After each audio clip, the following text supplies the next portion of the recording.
everybody, what's up? It's your girl Bondi Blue. So let's go ahead. Let's go ahead. Hey everybody, what's up? It's your girl Bondi Blue. Okay, follow me on Instagram and let's get into the video. Right.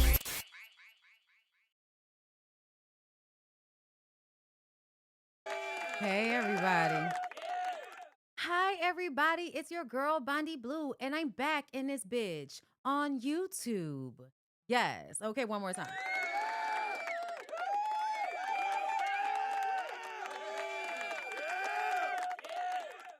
Okay. So this is the first live for everybody with Ecamm. Okay? So there probably will be some issues, but we're going to hope for the best. Okay? And if you're going to ask, it's makeup forever.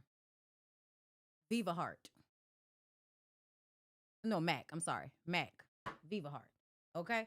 Hi, girl. Y'all hearing me? Y'all seeing me clearly? We good? Are we good, girl? Hold up. I need to see my chat over here. Where is it at? All right. There we go. I see y'all. Y'all in this bitch. Hold up. Hold up. Let me go to live mode right quick. Okay. I see y'all in this bit. What going on? What going on? What going on? Okay. Don't I be in Magic City throwing up the profit? Like the video, y'all. Don't I be with J Money serving everybody? Sorry, I had to. All right, y'all. We got a cute little show together today. It's a lot going on. It really truly is. But before we actually get into the show, I would like to go ahead and advertise for a second. All right, you guys, Reset by Design Wellness is now promoting its group trips.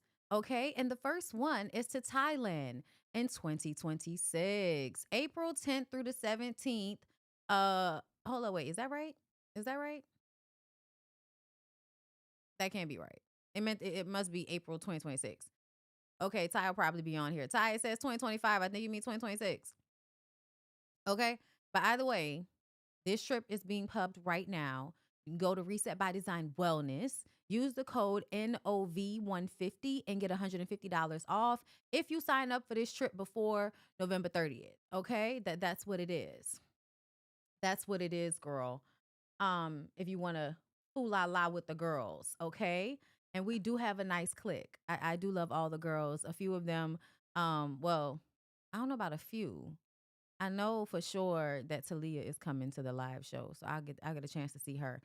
But yeah, I'm super duper excited about it. Thank you so much, Lady T, for the super chat. Yes, happy holidays. Okay, happy holidays. Happy holidays. Okay, the fit ease. Oh my god, thank you. And you can't even see the whole thing, girl. Listen, y'all can't even see. Y'all can't even see the whole thing. Okay, it's a pop. Okay, it's a bend and a pop. Okay, it's a skirt, girl. Okay, it's a skirt. Bend and pop, girl. Let's see. Okay, I ain't turn my volume up. I'm too low. Is that better? Hold up. Oh no. Let me do it like this. Is that better, y'all? Are y'all hearing me now? Is that better? Is that better, girl? I don't want to be too loud on y'all. You know what I'm saying? I don't want to be too loud. I don't want to be too loud on y'all. All right. But yes, Reset by Design Wellness. Also, as I have been promoting, now I believe pre-sale is available and you can go to the site and you can purchase. Because guess what, y'all? In case you didn't know, the community is not okay.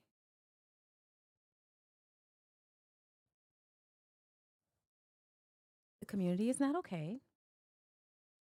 All right. And we have merch. Yes, girl. Okay. Shout out to the members because we discussed this yesterday. But we have merch now, girl. We do. Okay. Bondi Blue is partnering with Paper Lux Studios to not only give you a fun, cute, affirm and flow adult coloring book, okay, to help the girls, all right? Some journal prompts, some fun things to color that you can, attribute to me, okay? This art piece was done by Linnea. She is the owner of Paperluck Studios, paperluckstudios.com. And she and I are partnering on this project, on this endeavor, on this merch in Dice. Okay, as you see, we have two options for the community is not okay. We have the words and we have the eyes. Okay, we have crop tops, we have crop sweatshirts, we have regular t-shirts, we have regular sweatshirts, and we also have these cute little tote bags. All right, everything is really nice quality. You can purchase it all at her site.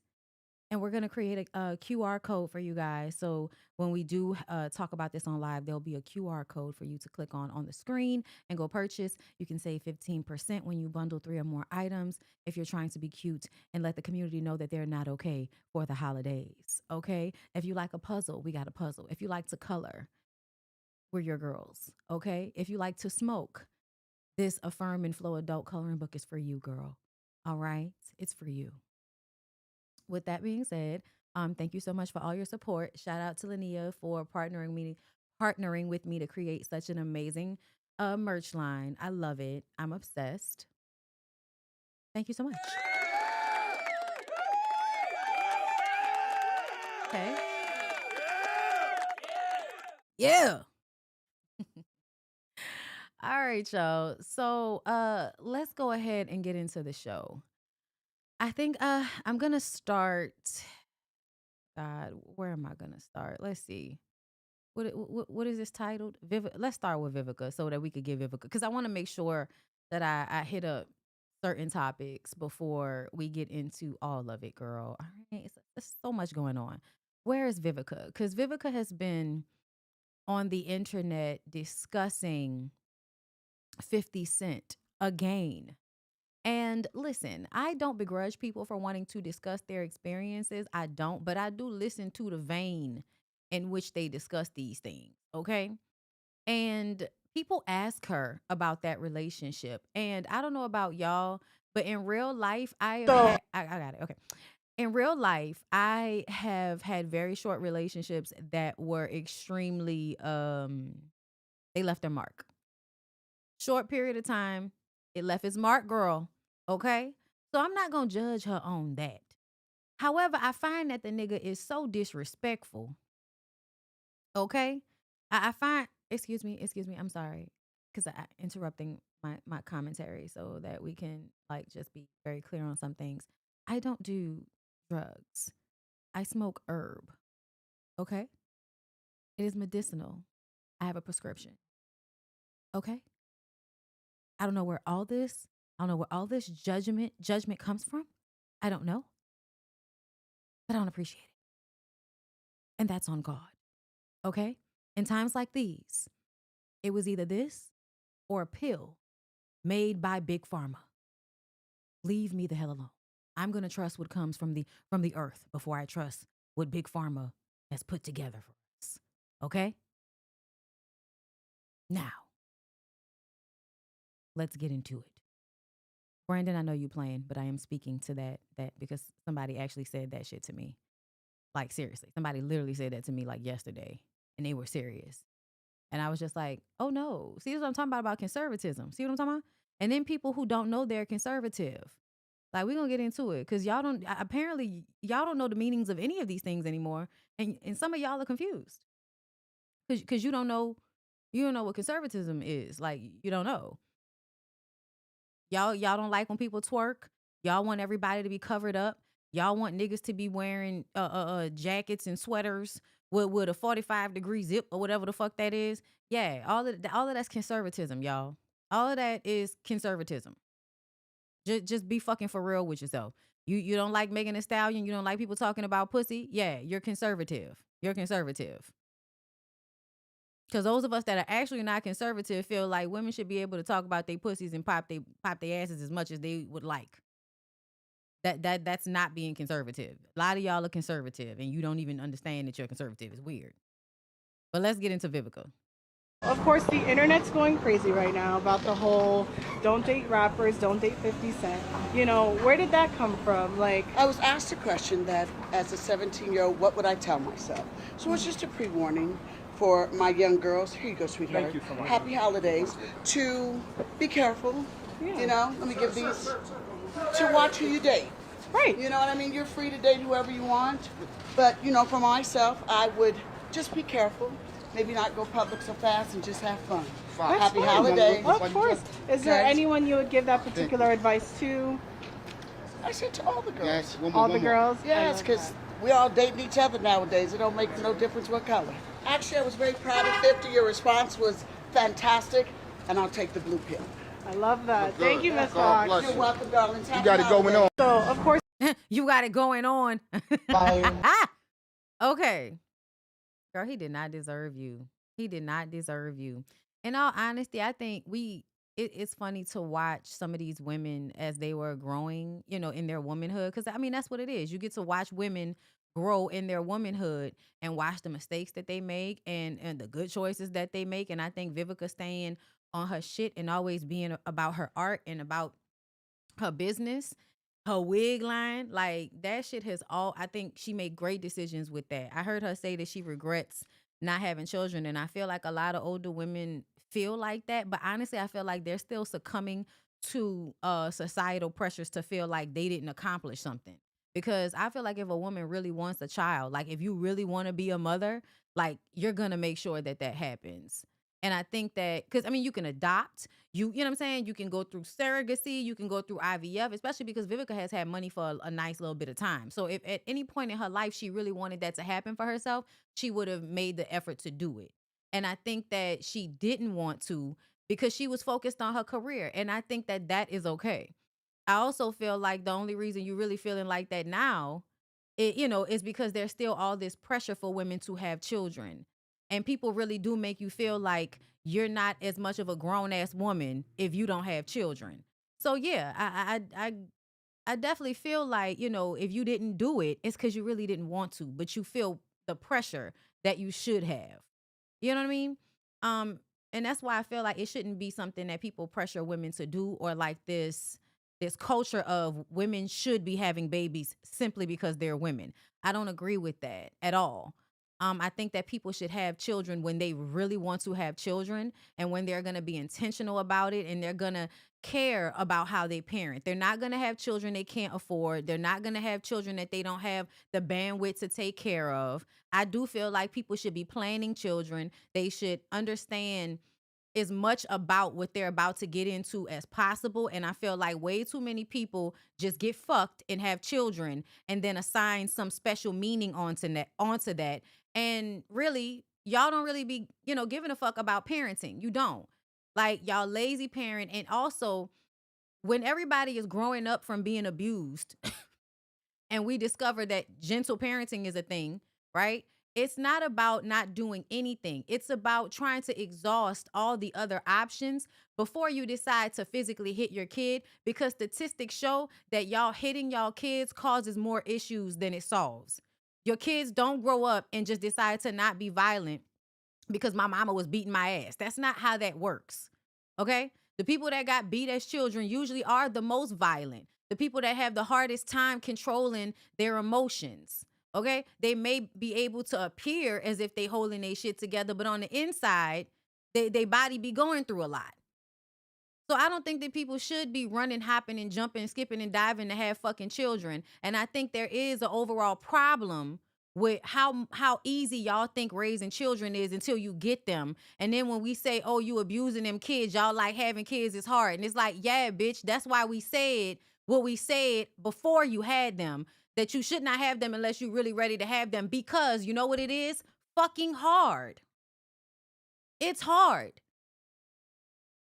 And you should be extremely sure. It shouldn't be something that you're questioning. You should be so sure that you want to go through that endeavor.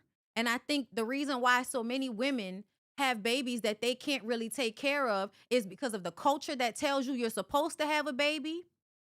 And then on top of that, the way they make you feel about motherhood, that is not an honest depiction of motherhood. So when she gets up here and said, and I know that's not in this clip, but when she said that, I was like, girl, don't say that out loud. If you didn't have them, don't be up here telling everybody you regret it. Because what it does is it gives more argument to this, oh, you better have kids, even if you don't really know, but don't be so focused on your career that you don't have the kids. Why the fuck not? Like, girl, that's just me. That's just me. But outside of that, what she said about 50 was true. If you're going to get with a rapper, don't take them seriously. Have fun with them. Have a good time. Because most of the time what happens is that women get emotionally invested in these relationships and they end up getting their fucking face cracked. So in order to keep from going through that, have a good time. Don't take it too seriously and don't wear your heart on your sleeve, young women. That's what she's trying to tell you. And that's good advice. It's good. It's good. We promise. We promise it's not hater ass advice. Nobody's saying don't be with them. Go ahead, try them out. But just keep in mind that the lifestyle they're love bombing you with is a lifestyle they're eventually going to use to put you in a chokehold. Just understand that. And if you could keep that in the back of your mind at all times, go ahead and do what you want to do, girl. Have a good time. Protect yourself. But stop thinking that they're going to save you and y'all are going to have some fairy tale lifestyle where they're going to have money and take care of you and you're not going to have to deal with them treating you like shit because they can. Because even the men that aren't rappers do that. And we don't have to deal with them getting on stage and having a whole bunch of people praising them, which makes it even worse. Okay? So that's what happened with Vivica. And essentially, y'all are always trying to act like Vivica is always talking about this man as if she don't have nothing else going on. And I don't believe that's true. I think people ask her about it. I think that it is a prevalent subject because so many of y'all, have a very unrealistic expectation of relationships with men who are celebrities. And, that's just on God. I don't know what else to tell you, baby. Girl, baby, I don't know what to tell you. Okay? Let's move on. Let's see. So y'all remember when we talked about JT? Girl, no. Actually, before we even move on to that, more evidence to support my claim about why marriage is not like. Yeah, I wouldn't suggest unless you are actually very, very well aware. Unless you are very, very well aware of what you're about to get yourself into with a person, unless you understand that you have to protect yourself even when in the relationship, unless you understand these things, you're going to end up, getting fucked over by a nigga that look like this. And this is just sad, okay? So y'all, Akon and Young Jeezy. Akon is making his position clear in new divorce filings, telling the court he does not intend to pay his estranged wife Tamika Thyme and any spousal support. According to documents obtained by TMZ, Tamika's original September petition included a request for support, but Akon's response moves to shut that down entirely. The filing also outlines their ongoing custody dispute involving their 17-year-old daughter. Tamika is seeking full physical custody while Akon is requesting joint physical custody as the case continues. That's because he doesn't want to have to pay her back child support for the amount of years that they probably haven't been together. Either way, they were together for 29 years. Akon is rich from what I understand, okay? He promotes himself to be rich, all right? Does that make sense to y'all that a man would be rich? So rich to the point that he feels like his money should allow him to have multiple wives in multiple relationships because that's what Akon feels. Akon also feels like he doesn't have to actively be a parent because that's not what men do. Men are not active parents. They just protect and provide. That's what Akon thinks. And so now at the end of this marriage where you're supposed to be still providing because she still is the mother of your children, your ex-wife of 29 years, like you're still supposed to provide because she still is the person that gave you the child, okay? But no, he no longer wants to protect and provide because she wants a divorce. And let me remind you, this man has consistently cheated. He has said himself he is not an active parent and he doesn't want to pay support for the child, which is why she probably been asking for a divorce for a long time and he was dragging it out until their child was an adult so he would not have to pay child support. And now he's asking for joint physical custody of a fucking 17-year-old just so he doesn't have to pay her anything. That's what this sounds like. Even with having all of that money, he doesn't want to have to give her anything. And that's because these niggas be stingy, vengeful, and bitches. I'm just saying, like, they don't want to have to give you anything, and that's stingy to me. What is the point? What is the point? Why do you want to hoard wealth? And when we talk about men hoarding wealth and how divorce really does benefit men more than it benefits women, child, that's a new conversation that we're having over there on TikTok. Shout out to B and Comrade on TikTok. She's on here, YouTube thing. I think she's on YouTube too. I gotta follow her over here. But almost every day I'm in this young woman named B's lives on TikTok. And the argument or the prompt for the debate yesterday was how divorce is more beneficial to men than it is to women. And of course, when I tell y'all, men that have never been married before in their fucking life and men who have been married come up there to argue that divorce is more beneficial for women. Well, this is a lie when you actually look it up, because most of y'all niggas don't have enough money to be, paying somebody once the divorce is over. And we know that, okay? On top of that, 90% of the time when people fight or go back and forth, the women get the children, and that's because the men don't want the children, because because the children are a responsibility. Men will get up there and act like, oh, me losing, she took my kids away. Y'all don't care about these fucking kids. Y'all don't care about these kids. You just want the kids so you don't have to pay her. But whenever it was the both of y'all in the household, she was the primary parent and you were not. And I'm not saying this in every situation, y'all. Of course, there are men out there that love their kids and want a relationship with their kids, and women will use the child against them. I'm not saying that doesn't happen, but at large, these niggas do not want to be responsible for these children, but they will use the children as a way to further abuse the woman. I've seen it in real life, I've seen it in statistics, and I see it over and over again here on social media. So you can go argue with your fucking mama. But essentially, the woman is the one that loses income, loses somebody helping her financially, and also is then more responsible for the children. So she's paying more for the children than the man is, because the children live with her. And everybody knows that when children are actually living with you, you spend way more money on them than the men that are paying you that one check of child support once a month. Also, I believe the average amount of money that people get child support, like the amount of money that you get from child support, I believe they said it's like $400 and something. So it costs, at average, apparently it costs $2,000 to raise one child. And most people are only paying about $200 to $400 for child support. So the person that is the primary parent is still paying more for those children than a nigga paying child support. But somehow y'all have convinced yourselves that when y'all get divorced from women and leave them with kids, or when women decide to divorce you because they're tired of your bullshit, and you leave them with kids and don't want to pay them anything on the back end, you're convinced that somehow women are the ones getting out on top in those situations. I think the fuck not. I think not. Okay? Just for anybody out there. She should hire a forensic accountant. Absolutely, because that's the type of nigga that's stealing, that's hiding money. That's the type of nigga that's hiding some money somewhere, child. So let's go ahead and do a update. So your girl JT. Now y'all remember Lil Uzi Vert was just sued and allegedly paid to make the story go away, right? He had an assistant who he wasn't paying, who he was being abusive towards, who he was sexually harassing, like all of this shit, it was accused, right? And as soon as the story came out, it went away, which made me feel like as soon as that lady came out and told y'all what was going on and she had evidence she was ready to take it to court, that means they settled out of court, okay? One of the things that lady was made to do was go work for JT. So JT apparently fired her assistant and then hired Uzi's, or not even hired, because like she said, they weren't paying her.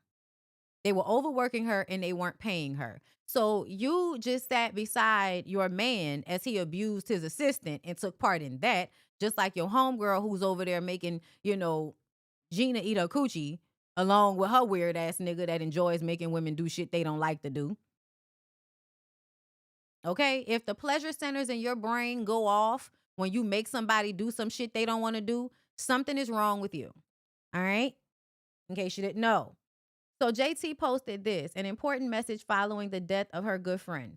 Now, while I understand and I get it, Wrong messenger. Girl.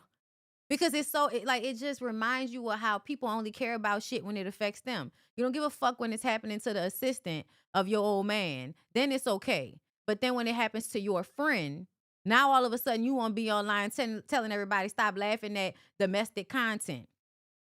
And I listen, it's not that I disagree with her. I agree. I don't like that shit. I told y'all that. All of them videos of y'all where men are pretending to hit y'all and pushing y'all and all of that shit so it could be funny. I don't like that shit. I don't like that shit. I also saw today, I saw a lady yoke her toddler up. And it showed her trying to talk to the toddler. And the toddler is just la la la la la la la la. It's a fucking toddler. And then I see her grab the baby and, yoke the baby up. And I honestly, I was like, whoa, you know what I'm saying? I wasn't expecting you to do that on camera and post it on social media. And then all of the people in the comments are laughing and, acting like that was okay and talking about she wasn't listening. I'm like, she's a toddler. She's a toddler. Like, to me, I think y'all think kids be like actively trying to try you, like an adult would be trying to try you, but they're a toddler. And so I know everybody thought that was funny. And so many people were in the comments, oh, that's so funny. That's so funny. That's so funny. Ha, ha, ha, ha. At least the camera lady got evidence that she was trying you before you yoked her up. And then, of course, there are the people that hate gentle parenting because they want it to be okay to abuse children. So they say shit like gentle parenting with the less than, the less than sign to a gentle yoke up. Everybody thought that was funny. And I was just kind of sitting up there like, she's a toddler. She wasn't having the little girl wasn't even really doing anything. She was obviously standing there and not giving her mother her attention. That's what it seemed like. But I'm like, she's a toddler. And again, I don't want y'all to yoke y'all kids up because, it's triggering for me that y'all feel so like that's always the next response. You talk and you can't get a response. You get agitated. So you yoke up a toddler. That's great. Can you not do that on the internet? Am I the only one that wants y'all to not yoke y'all children up on the internet? I guess it's just me. But yeah, let me read what she said. But I think it's funny how don't nobody give a fuck until it's somebody that's somebody close to them. And then also how, yes, online, y'all definitely be, joking and laughing and making light of serious things. Y'all do. Let's see. Stop laughing at domestic content. Sometimes we stroll and key about very serious things because the person who's telling the story deliver it funny, but nothing is funny about a demonic violent story. I think she meant domestic. I would say the world don't take it serious when it's from the LGBT, but to be honest, I see black cis women telling their story for laughs too, and we tune in like it's a reality show. It's not. It's someone's life. And last night was an example of shit don't be funny. My heart is broken, and these kids or adults may never be protected in a time where everything is moving fast and use this content. If you see something, say something. R.I.P. Girl La La. I heard about this. So Girl La La is a trans girl that was murdered by her cisgendered boyfriend. And yeah, that's it's sad, and that's what be happening. And these niggas don't know how to control themselves, and y'all act like it's okay that they act like this. Y'all act like it's okay when they are violent and defensive and argumentative, like all of those things. Y'all think that shit is masculine. So when it happens and then it ends up in violence happening, domestic violence, then everybody will wonder how the fuck it happened and asking the woman what she did. Like, the woman didn't do shit. If she didn't try to unalive him first, I don't want to hear anything about this shit. I don't want to hear that she was talking in her mouth. Your mouth is not enough to make somebody unalive you. Learn how to control yourself. Fuck wrong with y'all. I'm sorry, y'all. That type of shit makes me upset because I live in a place where domestic violence is extremely prevalent, regardless to what hoes like to act like. New Orleans is a place where almost everybody mama is getting their ass beat. And a lot of people's mamas learn to fight back. But essentially, a lot of people's mamas have gotten their ass beat. And we've all just acted like it wasn't a big deal. So let's go ahead and get into Cardi B and her whole saga with all of these niggas. Okay. Hold up, girl. Let me put it back up. I'm really having fun with this eCam shit. How is the show looking? Let me know, y'all. Okay, I want to know. I want to know. right? The reason black femicide is high right now. Hello. Okay? Hello. So, Offset. Let's see what Offset talking about, y'all. Hold up. Cardi B is seemingly slamming her obsessed, estranged husband Offset after he allegedly alluded to her son with boyfriend Stefan Diggs being his child due to Georgia law. Now, although Barty has filed for divorce and moved on with her new man, with whom she just welcomed a baby boy, she's still legally married to Offset, whom she married in September 2017. If she broke up with him in 2023, like I think she did, and they were no longer living together, let's see. Yeah, that's just a year. That's just a year. Damn. Because you got to be living separate from a nigga for 2 years in order to, well, out here in Louisiana, y'all have to be living separate for 2 years before you can get a divorce. That's another thing. I feel like they make it extremely difficult for people to get divorces. It's like, and this is when they have children. So that's why I'm saying that. When they have children, it's like they put up every roadblock possible to, you sure? You sure? You sure? You sure? When honestly, I feel like you should be able to get out of a marriage as soon as you want. I don't give a fuck if y'all get married again. I don't care. You should be able to like literally get on an app, click a button, and be out of a fucking marriage if you want to. Now, does that mean that all accounts paid? No. That means you still might have to pay something, but I think you should be able to legally unbind yourself from a person at any given moment. At any given moment. I do. I'm sorry. That's how I feel. And if a nigga do that to you, that should let you know that you don't need to be married to him. Save you some time. After dealing with cheating rumors, timeouts, and having 2 children, Culture Kiari Cephas and Wave Set Cephas, Cardi confirmed she was single by December 2023, child. Get your mind together. Mind together. In August 2024, she announced her 3rd pregnancy with Offset right after filing for divorce. In September 2024, she gave birth to their 3rd child and 2nd daughter, Blossom Bell Cephas. A month later, Cardi and Stefan Diggs were first linked, despite initially denying dating rumors.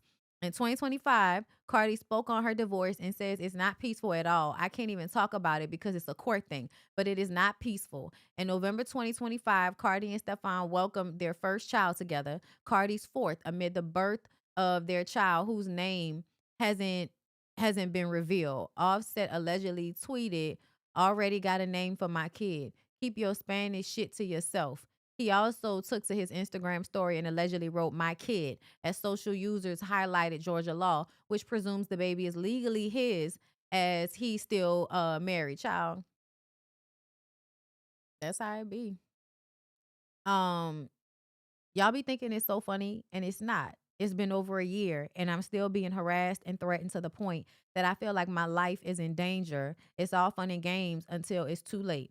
Motherfuckers do anything for attention. It could get real nasty with just one upload. Leave me the fuck alone. I be trying to keep the peace, but I'm really tired of getting harassed. And when I don't And see, this is the thing.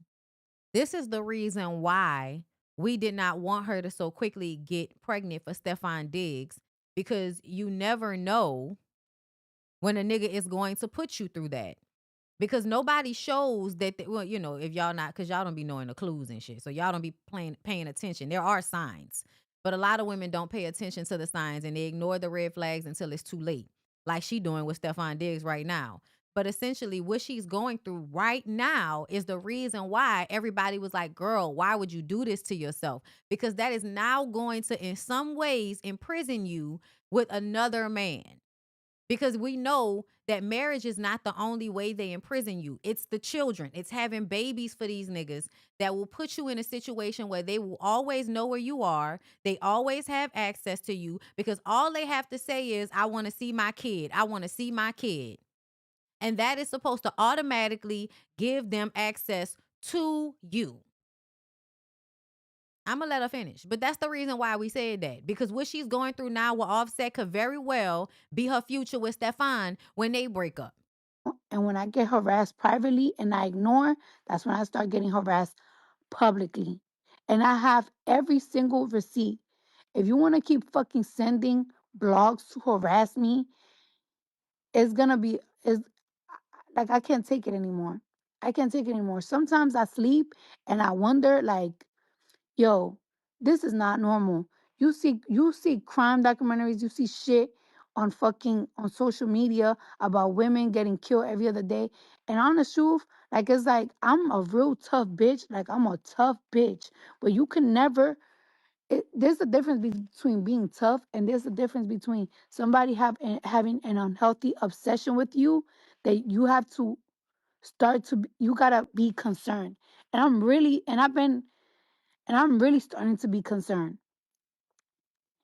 I be trying to keep the peace, and I'm so tired because I want to detach myself from shit, and it's like it just doesn't stop, and it's like when does it fucking stop? I try to be nice, I try to contact family, I try to whatever, and it's not working, and I'm so tired. I'm really getting fucking so tired. I don't want to do things that's gonna overshadow what I got going on. It's literally a fucking nightmare. And people think it's so fucking funny. It's not funny. It's concerning.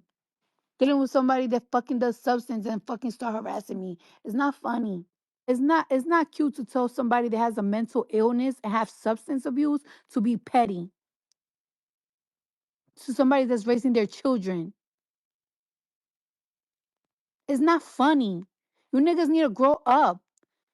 Y'all love to call gay niggas faggots and all that type of shit when y'all act like fucking one. And I'm so tired because I want to detach myself from shit. And it's like it just doesn't stop. And it's like, when does it fucking stop? Like bitches.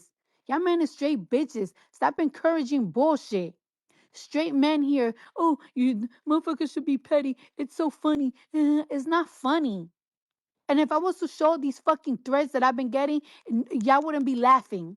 Because it wouldn't be funny if it was your fucking sister or your fucking cousin or your fucking mama. These grown ass men with grown ass balls. This is not a competition. This is not a competition. This is not nothing. I have moved on with my life. I completely have moved on with my life. I don't respond to shit. I don't play about shit. I am tired. I be trying to be the bigger person. Everything. Shit is not fucking funny. Men don't take accountability for shit because they have these weak ass men. They all got their weak ass family. They all got their weak ass mama. They all got their weak ass bitches. Like, oh yeah, they should do this. This is not a competition. I have moved on completely in my life.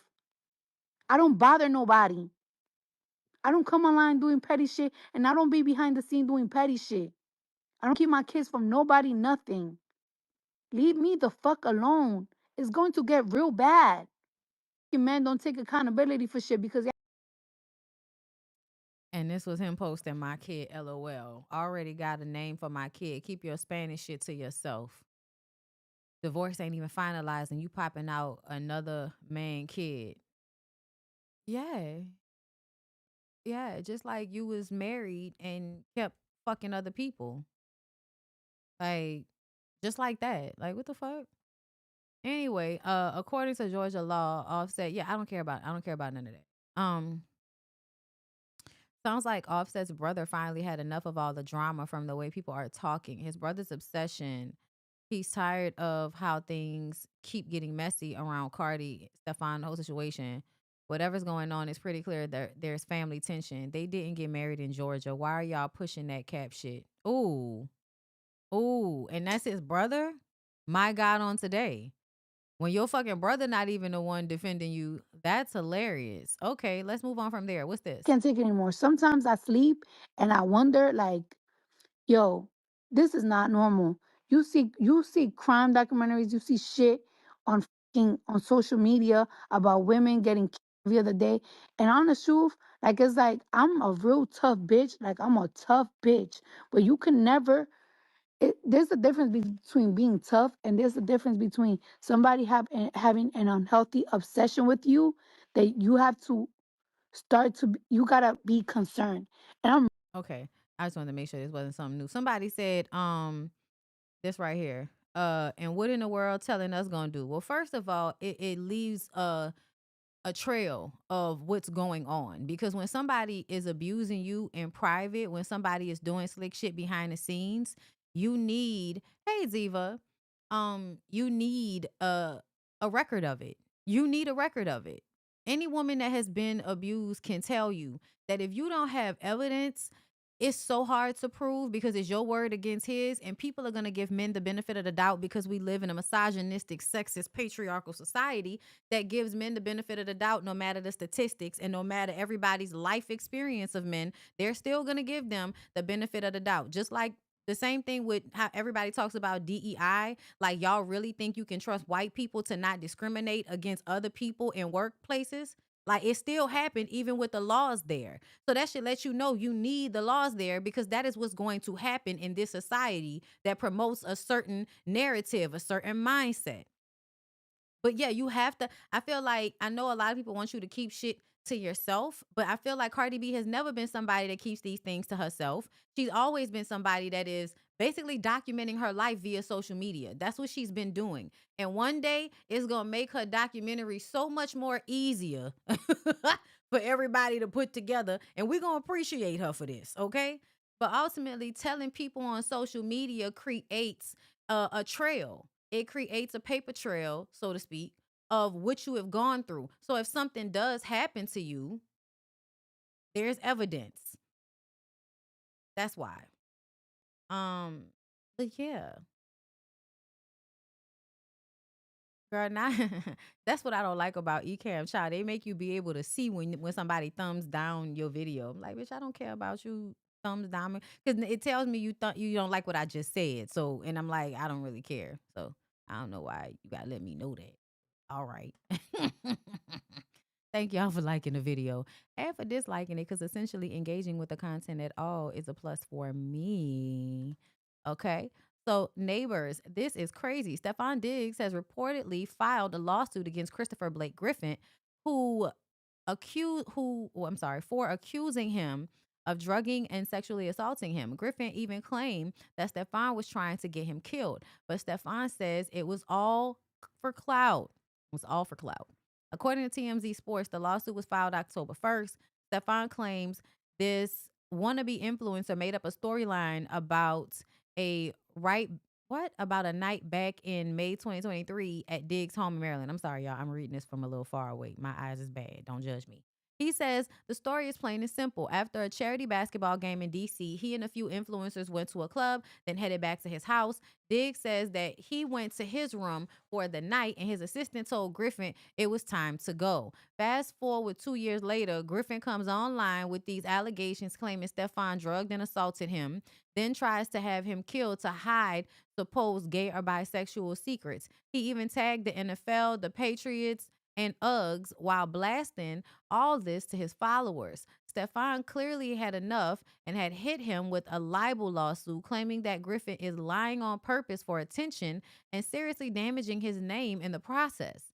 Griffin's attorney, Jake Lebowski, Lebowitz. Okay. Jake Lebowitz is already clapping back, saying Griffin is ready to prove in court that he's actually the victim and that this is no fairy tale from Diggs.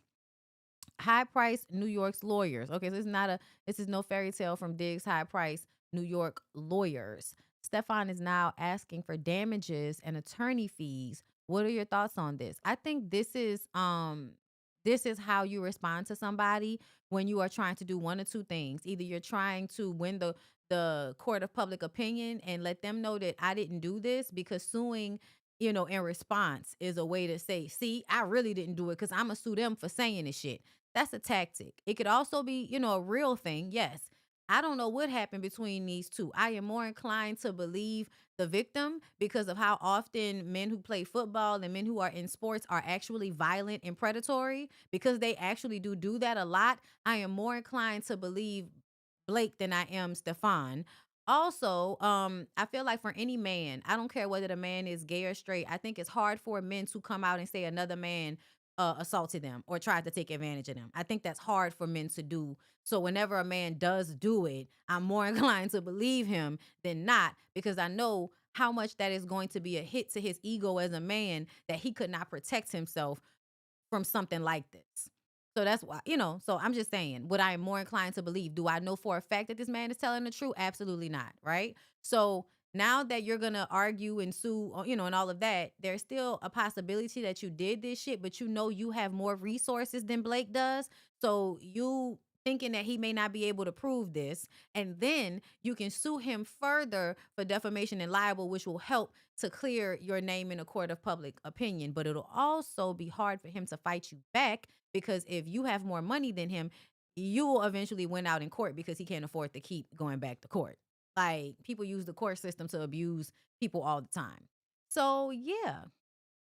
Yeah. And another thing is, all the men that play football with Stefan said they would never want that motherfucker to date their sister, which tells me they have seen and heard terrible shit from him about how he get down. And I don't know, like, why people don't put those two things together, but if a whole bunch of men are saying that they would never want their sisters around you, that should tell you about how that man get down, and that he's probably somebody they know does grimy, fucked up shit to other people. Yeah. Yeah. So until, further things come out, girl, um, I'm still leaning more so to the side of the victim. I also feel like, obviously, Cardi B doesn't have a good picker. And when I say that, I'm not saying that, like, oh, pick a better man. Yeah, yeah. But also, it's about who you allow access to you.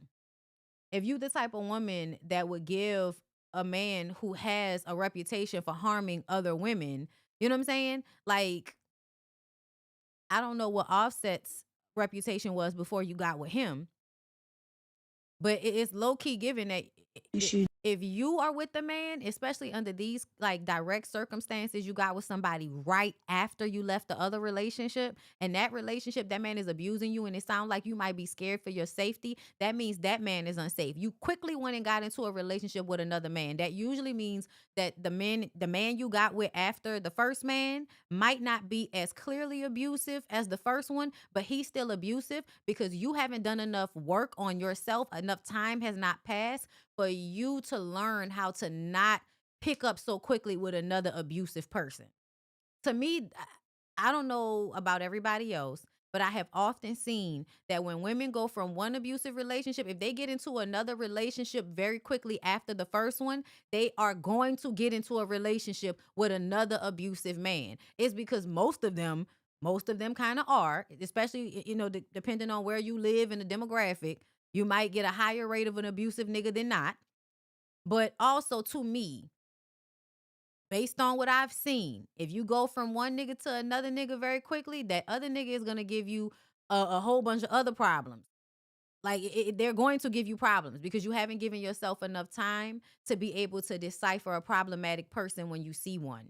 You're going to still allow the love bomb because you're going to be comparing this person to the previous person. So as long as this person is in some ways better than that person, that's all you're going to be thinking about. You're not going to be actually seeing their red flags because it's going to be, oh my God, at least it's better than that. So for instance, I'm going to use this very, very physical example. You ever been like freezing cold, and you get a little bit of warm water, and that warm water warms you up and you feel so much, better, but that warm water is not actually that warm, but because you were so cold, it feels warmer than it actually is. And the more you're under that warm water, the more you realize that it's not that warm, and then you start to turn the heat up. You know what I'm saying? Because you realize that this warm water is not as hot as you thought it was, but because you coming from being so cold, you automatically thought it was warmer than it actually was. You see how that worked? It's the same thing with these niggas.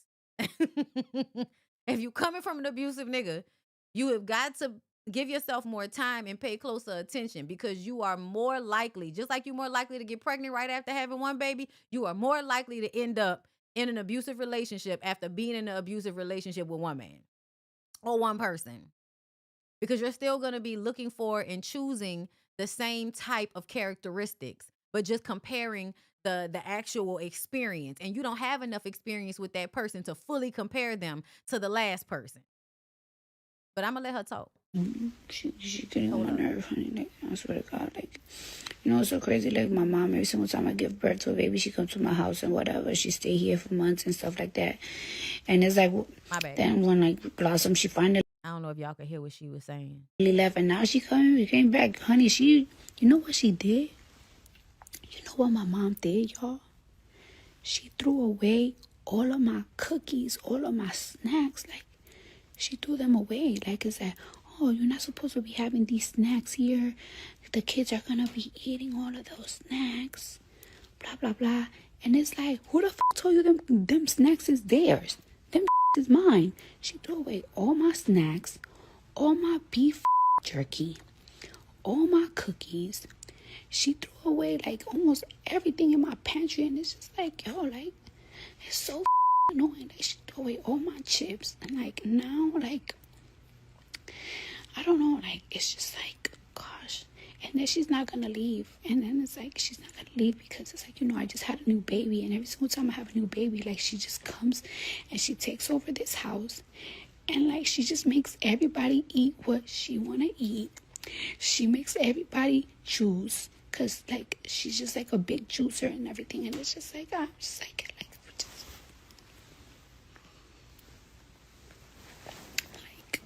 I swear to God, like, she's so mean. Like, she's really, really mean, guys. Because like I be like, you know, I be waking up in the middle of the night and I just want a little snack. I don't want to eat no oatmeal. Like, she wants me to eat oatmeal all day. Like, I don't want to eat oatmeal all day. And porridge. That's what she want me to do. Eat porridge. Eat oatmeal. Drink your juice. Drink your big juice.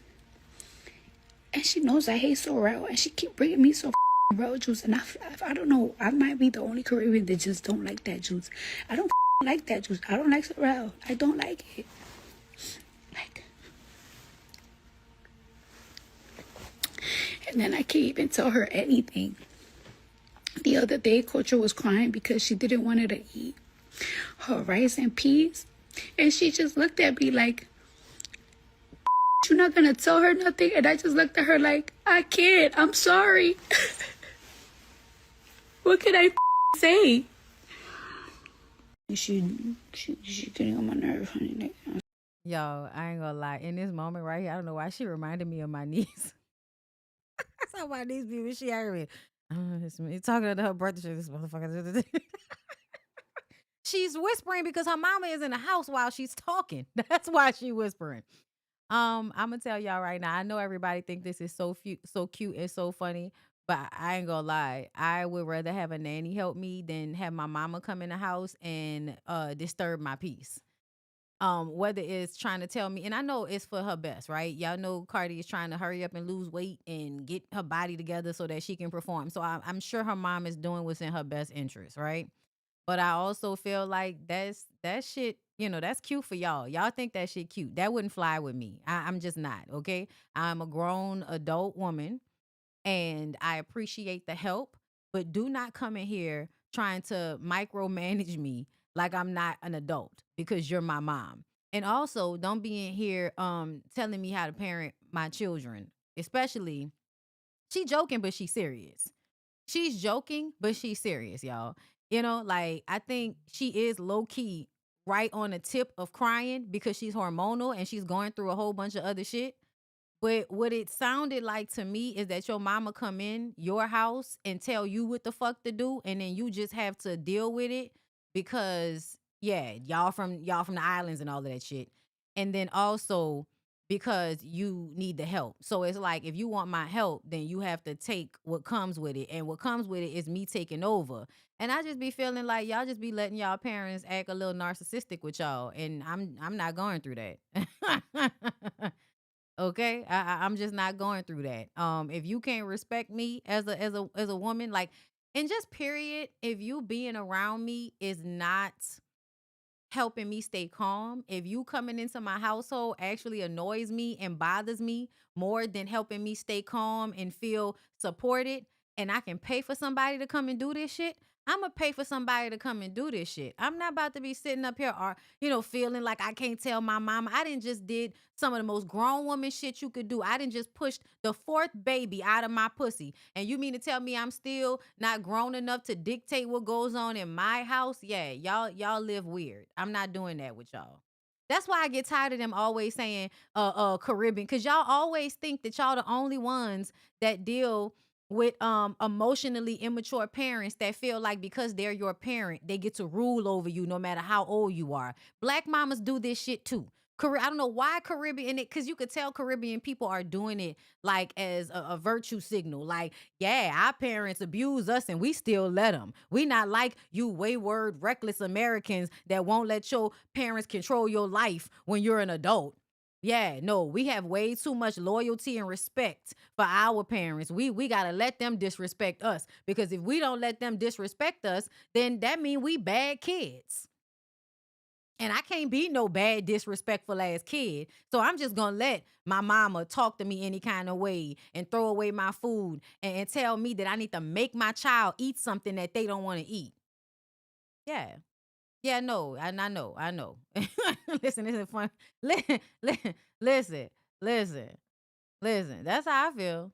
I mean, listen, I'm not arguing with y'all in a way that y'all can't do what y'all want to do. By all means, please let your parents abuse you as an adult. Please do whatever the fuck you want to do. It's not abuse, it's respect, girl, whatever you want to call it, whatever semantics you want to use. You are acting differently in front of your parents than you do when you're not with your parents. I don't do that. I'm an adult now, which means I'm going to act a certain way, but of course there's a level of reverence and respect, meaning that if my mama asked me to do it, whether I want to do it or not, I'm probably going to do it. And that means if she asked me to do something for her or for somebody else, not me doing something different for me for them. I'm not doing that. I'm not doing that. Okay?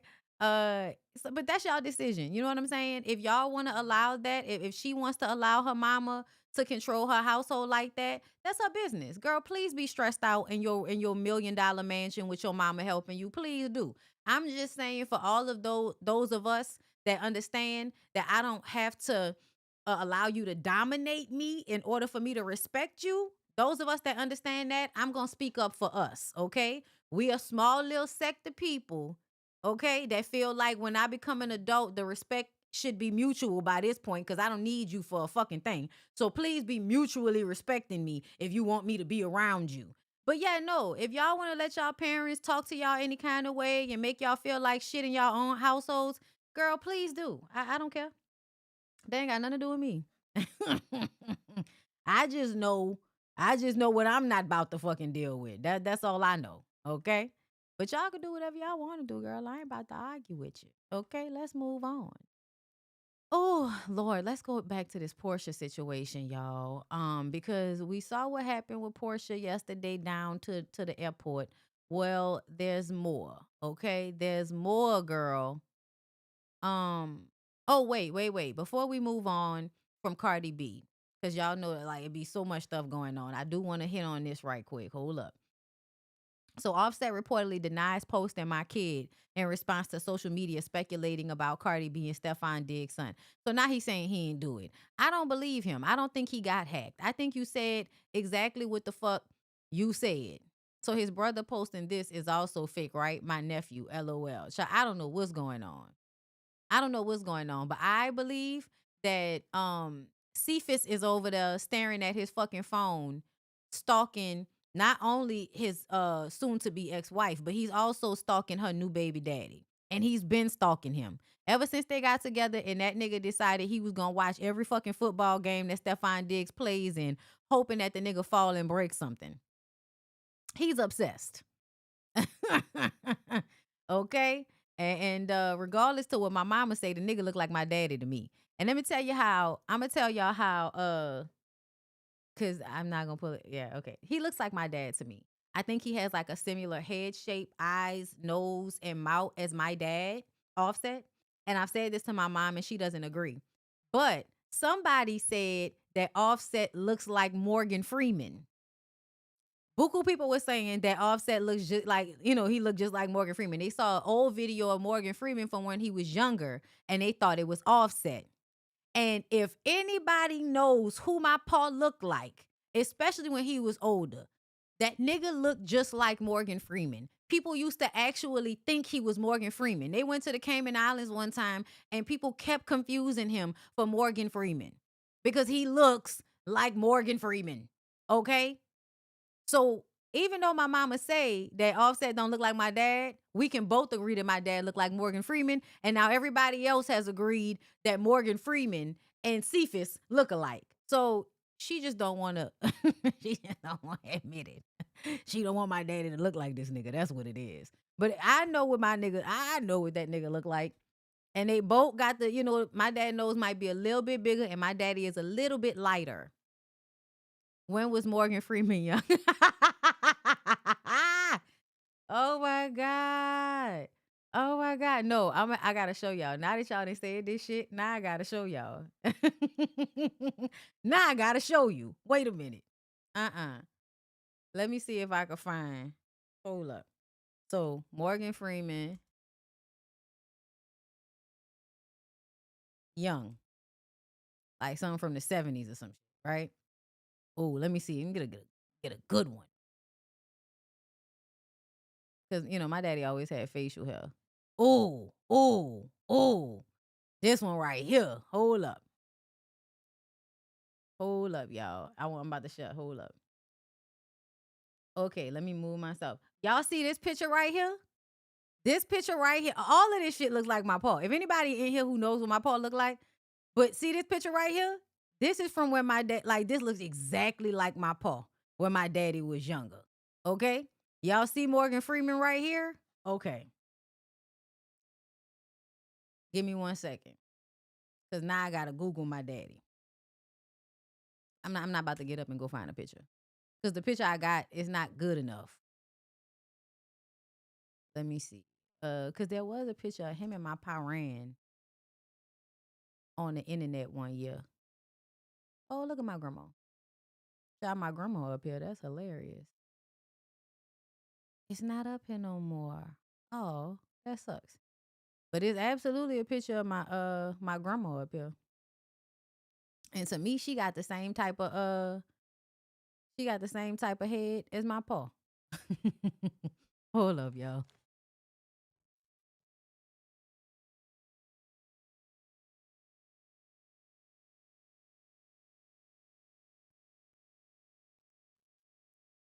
This is my paw.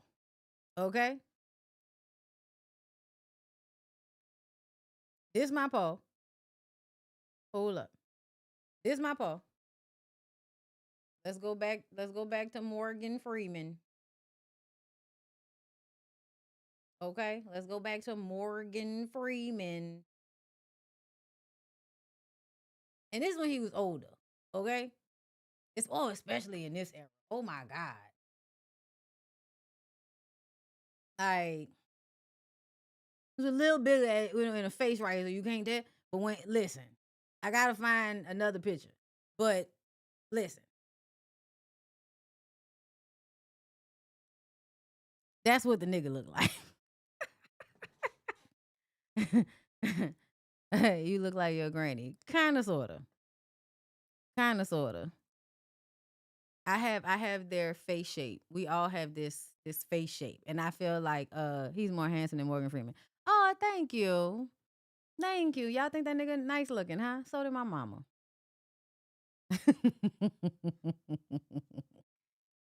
Mindy, you look just like that man. I'm aware. I don't see it. That's okay. Definitely a brother or cousin. I promise y'all that it's hard to make it out. That's why I didn't want to use that picture, because that's when he was younger and he had a little bit more weight on him. But as a smaller man, like when, as he was getting older, he was like, losing more weight. He absolutely he looks nothing like Morgan Freeman. Okay. I really feel like it's because, oh my God, like I can't even see the nigga without thinking about my daddy. So yeah, no, I just think that that's not a good picture to show y'all. But when you say he looks nothing like him, I just want to tell y'all don't know what the fuck y'all talking about. Y'all really don't. Like, I promise you, I know what the fuck my daddy looked like. Like, I promise you, I know what my daddy looked like. In his entire life, people have been saying that nigga look like Morgan Freeman. And when I see Morgan Freeman, especially when he's older, but still has like brown in his hair, like I can't help but to see it. Like I literally, every time I see him, he looks like my dad. That's just not a good picture. Bondi says, so did my mom. I was just saying. Okay, look, y'all, a little bit into my life. All right, leave me the fuck alone. But I still feel how I feel, and I feel like y'all can't see one picture and tell me I'm wrong about this shit. You can't. Okay, it's my fucking daddy. I know what the nigga look like. Okay, I promise. There just wasn't a lot of pictures though.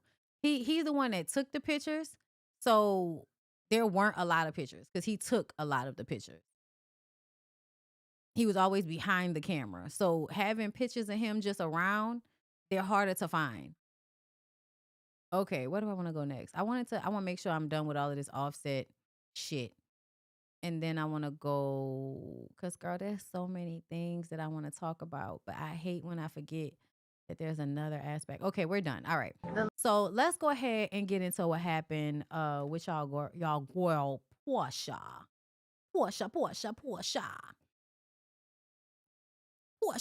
Lady who was sitting next to me, I was on my phone and the volume was up on the phone, and she turned to me out of nowhere and she said, so you're gonna make me listen to that the whole flight?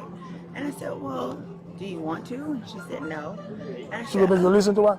am I gonna make her listen to my phone? Oh, okay. Yeah. So I said, this is before we took off. Yes, even before we took off. So you guys were in Las Vegas when that happened? Yes. Yeah. The plane was on the ground? Yes. The door was shut? It was? Okay. No, the door wasn't shut yet. People were still boarding. People were still boarding? But you were texting me. When Oh, people okay, were I still couldn't boarding. tell. Okay. Okay. So she Thank you, blissfully single bean. You look like your paw. I know. I do. And I hate it. All right. He was like, you know, are you gonna make me listen to that the whole time? And I said, well, do you want to? And she said, no. I said, well, it was a nicer way to say that. And she said, bitch, you don't tell me bitch. And I was like, are you okay? I'm okay. I'm okay. I'm just telling him what happened. You were using your phone. It was loud. Yes. Not the white lady come and look for, are you all right, ma'am? See, I ain't gonna lie, y'all. I do feel like this white woman was being a Karen and over exaggerating, but I also feel like people who blast their phone. Yes, thank you. You saying it just as I'm about to say it. People blasting shit on a phone with no headphones is bad manners. It is. And it gives that you are entitled and you feel like you don't have to do these things that are just a common courtesy on a flight. But to me, I'm like, bitch, you're not even supposed to carry. You're not supposed to travel without at least two forms of headphones. I have headphones you plug in. I have my actual earbuds, my Apple AirPods, and then I have actual over the ear headphones that I like to bring with me too. Because you never know when the shit gonna be going out, or when I get tired of having things in my ear, I would rather have it over my ear. Okay, it just depends. But either way, it's definitely giving you were being annoying as fuck, but the lady took it too far. And she complained about the loud. Yes, she asked me. Thank you so much. She so the music, the Instagram was on, and she told me, "Am I gonna have to listen to that?" And I said, "Well, do you want to?" And she said, "No." I said, "Okay." And then I said, "Well, you know, there was a nicer way you could have said that, you know." And then she says, "What, bitch?" She's like, "Bitch, you don't talk to me." And I was like, "Are you okay?" From that point on, she said, "Who the do you think you are?" And so I said, If the flight attendant didn't say anything, yeah, no, I don't give a fuck about what the flight attendant said. The flight attendant doesn't have to sit next to a person for an entire flight while they act as if they're the only people on the fucking flight. Like, no, I travel way too much for that shit. And people need to be a little bit more courteous. I don't give a fuck about what the flight attendant said. So, no. I said, y'all need to get her out of here. Please get her away from me. And so then when she, she tried to take her phone record. You know why? Because when she said the Instagram, it's because she's on her phone scrolling. She's on her phone scrolling. And the lady is like, am I going to have to hear your phone the whole time? I'm sure the lady already knew who she was and don't like her. I'm sure of that. And what do you mean, do you want to? I know, like, girl. You could have been like, "Oh, I'm sorry," and just put your fucking earphones in. Like that could have been the end of it. But you wanted to pop back at the lady and tell her how to talk to you, and so now y'all cursing each other the fuck out. Yeah, that lady was ready to get into it with you, Porsha. She was. She was ready. That she drops her phone on the floor. She's like, "You hit me! Oh my God! You hit me! You just hit me in my face! Oh my God! I'm pressing charges. I want you to be in jail." Blah, blah. And I'm like, "What's happening?" So the stewardess Also, her comes up. phone dropped on the floor. You didn't slap the phone from my hands. No. Okay. So then the steward comes over, and then the steward says to her, says to me, because I say, get your ugly ass out of here, because then I'm upset. Then the stewardess says, Why do you have to wait until the wheels are up in order for you to put your headphones in? Why? Like why is it like, is there a light above your head that says put your earphones in once the legs are up? Like, yeah, I don't give a fuck. That's rude. I don't care. I don't care if the doors were, I don't give a fuck. Which why don't you have if you should already have earphones? to me, you're an adult. You're an adult. You can't be cursing like that. No, and I said, Or the lady was pissed off because Porsha looks good and was in first class. That could be it too, but I definitely think that lady knew who Porsha was and kind of, like this bitch. Like, yeah, it was definitely that energy, of course. Yeah, I'm not saying that the Karen handled it right, but I also feel like y'all annoy me when y'all don't have any courtesy for the other people around y'all while traveling. Like that's a huge problem for people to be so inconsiderate while traveling. People are extremely inconsiderate while traveling. Like I was just at the airport and this lady was eating these snacks. I don't know why the shit was all over the place. It was all over the floor. So if I sat in the seat, she was sitting right here. There was a seat right here. There was a seat right here, and then there was a couple that was on the end. Because I can see all the crumbs that were in the seat next to her, I chose to sit in the seat that was next to that seat, and I still ended up stepping on and getting the food that she had dropped all over the fucking floor under my shoes, which was aggravating the piss out of me. Did she clean it up? Did she wipe it off? No. She got up and then she just moved and left all of that shit there. People are inconsiderate and obnoxious as fuck. And traveling is very stressful. "Why are you chastising me? Like this woman is the one going crazy." So then they end up making her move to the next chair with the guy. But she was irate, so they were trying to hold her because she didn't want to move. It was like she wanted to move but didn't want to move. So as you can see, they had to pull her. She was at the window or she was at the end? So she was in the row. On the aisle. I'm sorry. She was in the aisle. And where were you? You were in the middle? I'm at the door in first class. It's only 2 seats. Only 2 seats. Oh, you are the window, and she's at the aisle. Yeah. Okay. So you telling me there was nothing physical? No. It was just verbal. Yeah. Okay. All right. The lady, Child. No, I'm arguing with some of y'all too. You know why? Because people in the comments that be like, that's not a big deal and all of that. People that like do shit, cause y'all act like y'all ain't been in a motherfucking nail salon and a bitch having a full blown conversation on speakerphone in front of everybody. Or they both talking so loud that even if she not on speakerphone, if you sitting 2 seats down from her, you can hear everything the person on the phone saying, and you can hear what she's saying. Y'all, people actually do this shit. So this is not every time we get up here and we talk about a specific person, I'm also talking to all of the people that are watching or that may see this that do this shit too. Like, I'm just saying, okay? But another reason why I carry around my earphones and shit is so I don't have to like deal with people being fucking rude. At the end of the day, this lady was doing way too much. It is a big deal. Some of us are also yes, like just inconsiderate motherfuckers, okay? I'm hollering at all of y'all that would do the same shit that Porsha did on this flight, but also that lady was crazy. That lady was crazy. But hold up, I think I did save something. Hold up, that lady was crazy. I just want to be clear on that. I thought I saved it. Hold up.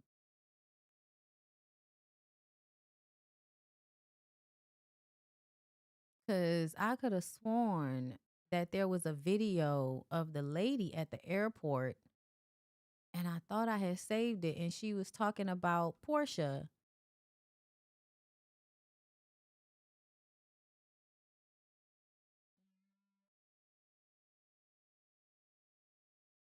Unless that wasn't Let me refresh, girl. Let me refresh. Cause maybe it didn't save because I did not. Hold up. Yeah, no. I thought, yeah, I could have sworn I saw a video with a lady and I thought I say, oh, here it is. Here it is. A 70-year-old Delta passenger accusing Porsha of assault tells her side of the story. Says she's afraid for her life. Here's what I'm afraid. I'm afraid she's going to have me killed. Yeah. This lady is a psych patient. This lady is a psych patient. Okay.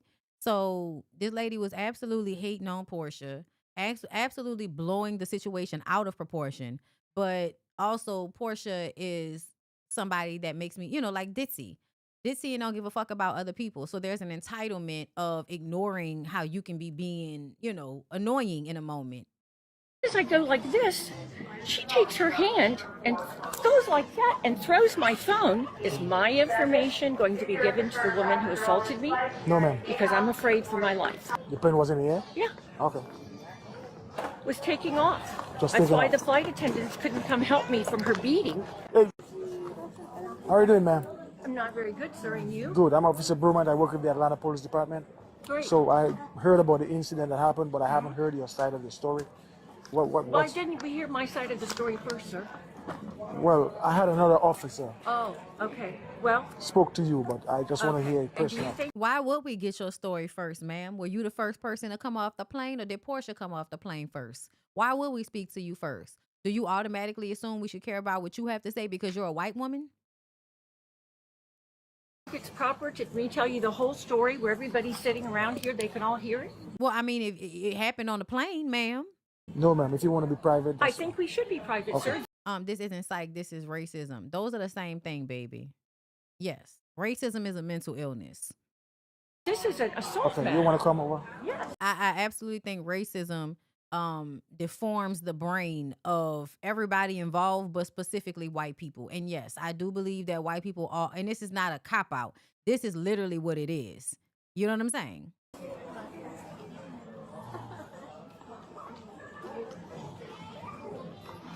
What do you want to?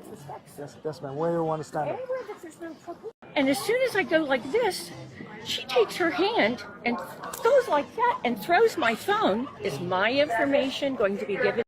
Okay, you want to go over here? Is there no office? Is there nothing legitimate here? No, there's no office. There's no office. Yeah. Okay, fine. What do you want to know? The whole story? What's your phone number?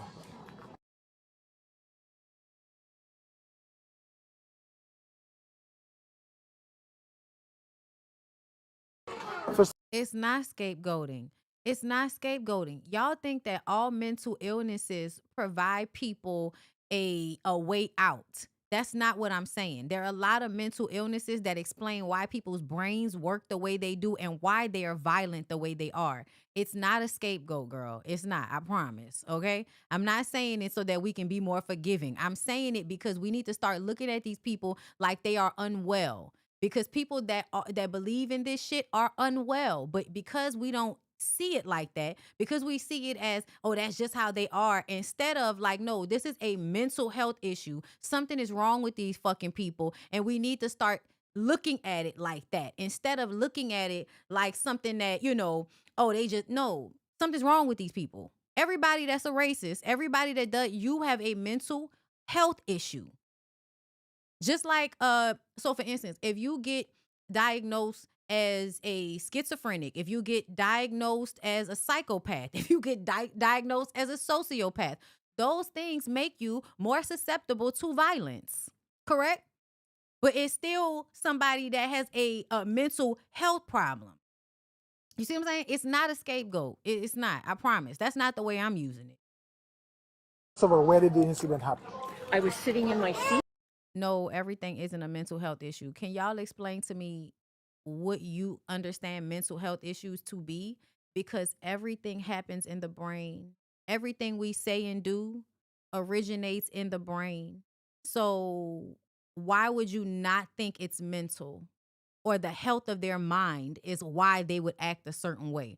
I think y'all really just don't understand. Yes, it's a level of psychosis. Yes. Because it's not based in reality. It's something you're making up in your mind. It's something that people have made up in their minds. Like mental health is literally a word that describes a issue in someone's mind. Everything that we say and do comes from our minds and the health of our minds.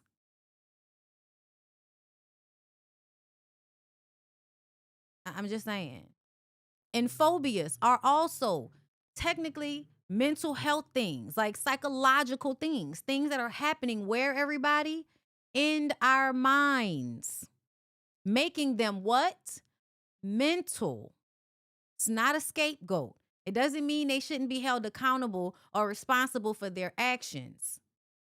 Where? In Delta Okay, girl. Okay. Airlines, seat number 3A, or B, I believe. This happened in Las Vegas Yes, sir. while the plane was still boarding. No. The plane was in the air. Yeah. Okay. Was taking off.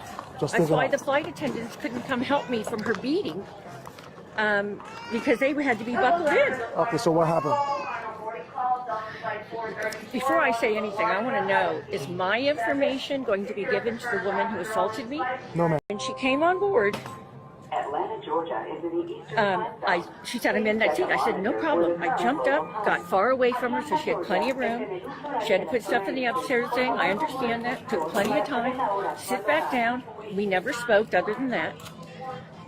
And after about 25 minutes of her on Instagram, full blast, every time she would flip, because apparently it was from a loud place, I jumped because it was so loud. And she was, so I waited 25 minutes, give her time, let her do whatever she needed to do. And then I said, am I going to have to listen to that the whole time? And she said, do you like it? And I said, no. Well, because you were being matter of fact, but you were being rude, bitch. That's why you got the response that you did. And she said, well, I don't like the way you asked me. I said, don't put this on me. And the next thing I know, there was a fingernail so close to my eye that I thought I was going to be physical. When she came on board, I want to do it to you, sir. It all is so coded, right? Like the nail, it's all very coded, right? Black girls wear long nails and now you're scared of the long nail. Ma'am, please. I'm scared of your whiteness. I'm scared of your ability to cry and be a white woman. 25 minutes, she timed it. She had her hands in my face, screaming, calling me crazy. On and on and on. So now the flight attendants can't come help me because they're strapped in for this takeoff. My phone is sitting against my leg on my lap. So I take it to video to try and protect myself. And as soon as I go like this, she takes her hand and goes like that and throws my phone. And everybody sees the phone go down the end of the whole airplane. And the flight attendant told me he saw her knock it out of my hand. And that's assault. And So I'm 70 years old. So she actually knocked the phone off your You're hand. damn right she did. Okay. I didn't drop it. All right. All right. But Can you? here's what I'm afraid of. I'm afraid she's going to have me killed. So can you do me a favor? Can you write me a statement of what happened? I certainly can. I have it written down in my phone. Can you just jot it down on this bit of paper? You want? I want to do it to you, sir. She had her hands in my face, screaming. Instagram was on, and she told me, why are you chastising me? Yeah, I think we got it. I think that last comment pretty much summed it up. Porsha is entitled because she's a celebrity, and the white lady is entitled because she's a white lady. And so they're both two entitled people being entitled with each other. And I low-key find it hilarious. I'm not even gonna fucking lie. I low-key find it hilarious. I don't believe that Porsha like actually hit this lady. Do I feel like Porsha might have like nudged her phone out her face or pushed her like if you was putting your phone in that lady's face and she moved your phone? I'm actually not mad at Porsha for that. Like, did you just whip your phone out and start recording me? Like, really? Yeah, I'm not mad at Porsha for anything she did in response to the way that woman took it all the way there. But also, essentially, Porsha, like, why you gotta be such a asshole naturally? Because to me, that's such an asshole thing to like be going around playing your phone loud instead of putting some damn earphones in so that you don't, disturb people around you. The fact that you didn't even think to do that off rip lets me know that you walk around with a sense of entitlement, which means you don't consider other people. And this white lady is looking at a black bitch thinking, bitch, how dare you not be considerate of me? I'm a white woman. You have to be considerate of me. And that's because white people have some type of mental illness that makes them think that they are better and more deserving of things than everybody else. That's a mental health crisis. You motherfuckers are ill. I feel like we should just lock everybody up in a whites only hospital / penitentiary. Okay, maybe they'll have, you'll have gardens and maybe yoga and, you'll have like regular things, but you won't be able to be out here with the rest of us. Okay?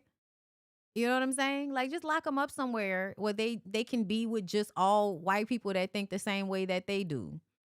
And then watch how they start to find issues with each other. Hold up, y'all say hold up. Am I gonna have to listen to that? And I said, well, do you want to? And she said, no. I said, okay. And then I said, well, there was a nicer way you could have said that, And then she says, what?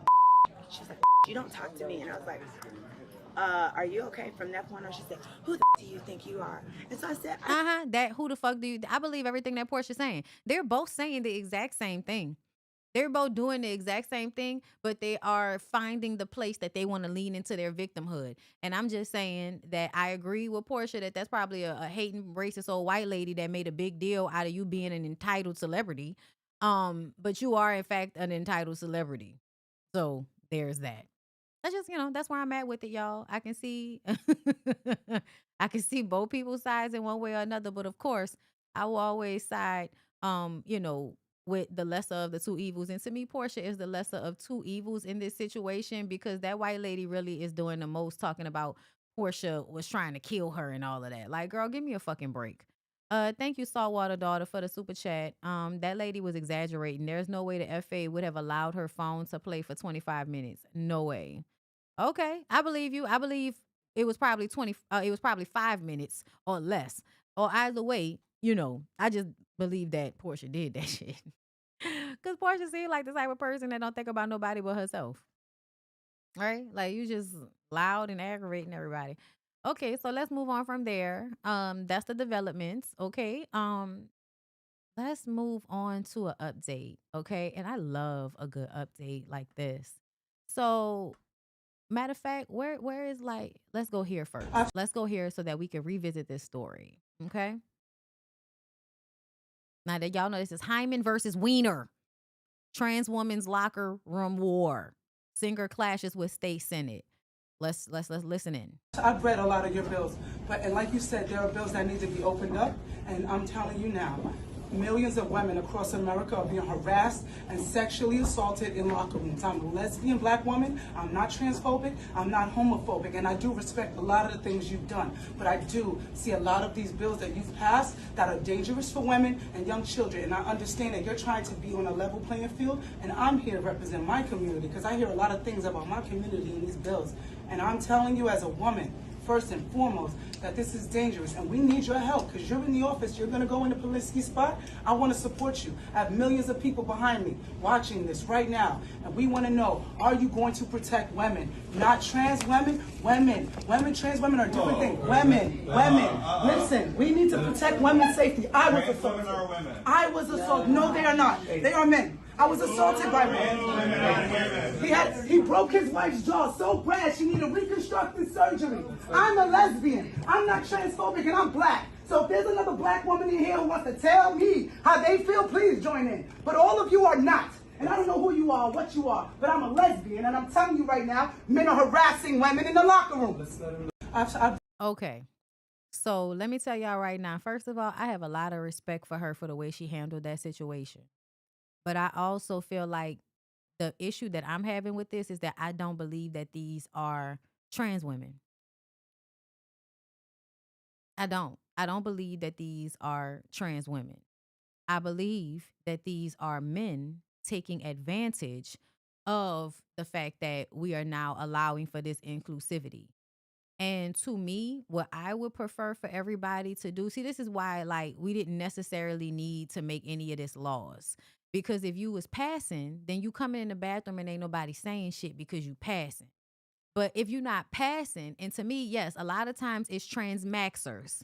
These are extreme conservative, alt-right groiper types, which means they hate women. They don't, they're not for women having freedom and all of that. They don't like women, but they want to, like, it's like this thing where they hate women so much that they want to be effeminate men that can be with other men that hate women so much that they would rather be with an effeminate man than to be with an actual woman, because they hate women that much, not because they're actually attracted to that, but that they hate women so much they would rather bully another man into being feminine to be with someone that is more feminine than themselves. Okay, so I believe that trans women are women because of the trans women that I actually encounter and see in my life and then on social media. Okay, I feel like those women are not creating any of these issues. Those women, those trans women are going into bathrooms, doing what they got to do and getting the fuck out, right? And honestly, it's the part of the reason why I think that trans women don't want to go into the male bathroom is because they are now feminine in a way that makes them prey for men. Just looking and having the same aesthetic as a woman will make a man want to harm you. So I think trans women, the ones that actually are trans women, not trans maxing, not little Latin boys in drag, okay, but actual trans women are trying to find safety in women's bathrooms because they're afraid of the other men too. Okay? And so this is why I feel like, it's a very hard situation. It's a very hard situation because there is a level of, yes, we want to protect women, but also we want to be progressive, and we want to understand that a lot of this shit is made up in a social construct. And T.S. Madison is not trying to fuck anybody in the bathroom. Dominique Morgan is not trying to fuck anybody in the bathroom. My homeboy's wife is not trying to fuck anybody in the bathroom, right? But they also don't want to be in bathrooms with men that might try to fuck them. Okay? So, you know what I'm saying? All right? I get it. I understand it. And I am very much pulled from both sides. But I think we just need to find a way to, first of all, nobody needs to be brandishing penises in women's only spaces.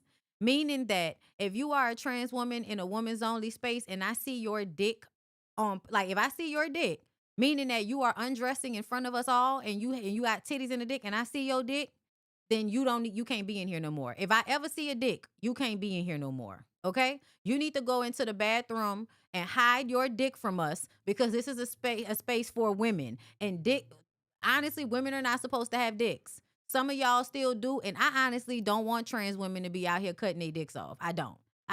Okay? If that's what you want to do, great. But I think it's okay. I would prefer you to keep it because I've seen, the research and how you have to keep. It's just a lot that goes into that. So I would prefer for the girls to keep their appendages and just live out their life the way they choose to live out their life. And I do not feel like this is a trans woman problem. So that's where I'm coming from with it. I don't think these people are real trans women. I think that they are little Latin boys in drag. I think that they are men that are taking advantage of something. That is how I feel. Okay. And yes. I say all that to say because we watched the video and here is the trans person in question. This is not a trans person to me. This is a man that put on lipstick and eyeliner and a cutoff shirt and decided to come into women's spaces so he can abuse women. That's what I think is happening here. Because at the same time, and we played it, if you watch my video when we first initially talked about this, there was a black trans woman that was there at that gym at the same time, and nobody has a problem with that black trans woman. Nobody has a problem with that black trans woman. And when you see her, she is fully in her trans womanness. And it's hard to handle it in that way because there are people that are in their transitioning points. You know what I'm saying? And so I just kind of do. And I also feel like there are women that look masculine, and I don't want anybody telling a natural, I don't want to say that, but I don't want anybody telling a cisgendered woman, a woman who is identifying as a woman as well as having a coochie. I don't want anybody telling a black woman that looks like Miss Hyman or any other masculine looking woman. I don't want anybody telling those women that they have to show somebody their coochie in order to prove they're not a trans woman. So that's another part of this that I'm always thinking about. That when we become like transphobic, that bleeds into how people treat women that don't fit an aesthetic that is more feminine. You see what I'm saying? So that's why I feel like it's not as simple as we want to try to make it seem. Okay, but let me read this article. A trans person at center of LA gym locker room incident was arrested years earlier for allegedly brutally beating ex-wife and later adopted her name after the attack. Like, because we talk about men that a lot of these men that hate women, they're jealous of women. We tell y'all this all the time. Offset is jealous of Cardi B. Okay, if you needed to know, I'm gonna play y'all another video of a nigga that's jealous of the woman that he's with. Most of these men carry a deep resentment at the fact that women get to be beautiful and attractive in a way that they are not. Point blank fucking period. Please understand this shit. Most of the way men treat you has something to do with the fact that they envy your beauty or they envy something about you that is innate to you that they cannot copy. And they want to copy it. And so then we create the Groiper situation. We create these men that are bullying other men into being effeminate, which is what a lot of men do. Whenever there's a good black man that loves black women and defends black women, y'all call him a panderer. Y'all make fun of that man for showing how he actually does like women, which is so weird. It's so weird. But this is what's happening in our community. This has been happening in our community. That's why I be like, black people need to pay attention. When we talked about Martin, how often on Martin did it seem as if they were trying to bully each other into acting like they didn't care about the women that they were in relationships with? Yes, or a simp. Which is so weird because to me, when I was growing up, a simp used to mean somebody that would do anything for another man. Not somebody, because everybody was doing anything for a woman. So what the fuck are you talking about? Now, in this day and age, everybody's weird. Okay? So, trans person accused of exposing self in women's locker room was convicted of brutally beating ex-wife before taking her name. According to court records, Alex Black was arrested in Ohio years earlier for violently beating his ex-wife, whose name is Alex Freeman, and later changed his own name to Alexis after the attack. I'm sorry, Alexis Freeman. I'm sorry, y'all. Alexis Freeman. And later changed his own name to Alexis after the attack. If you all remember a few weeks ago, singer Tish Hyman, who is an out lesbian, publicly confronted Black at the women's locker room of a gym in Beverly Hills. Hyman alleges Black exposed male genitalia and made women uncomfortable.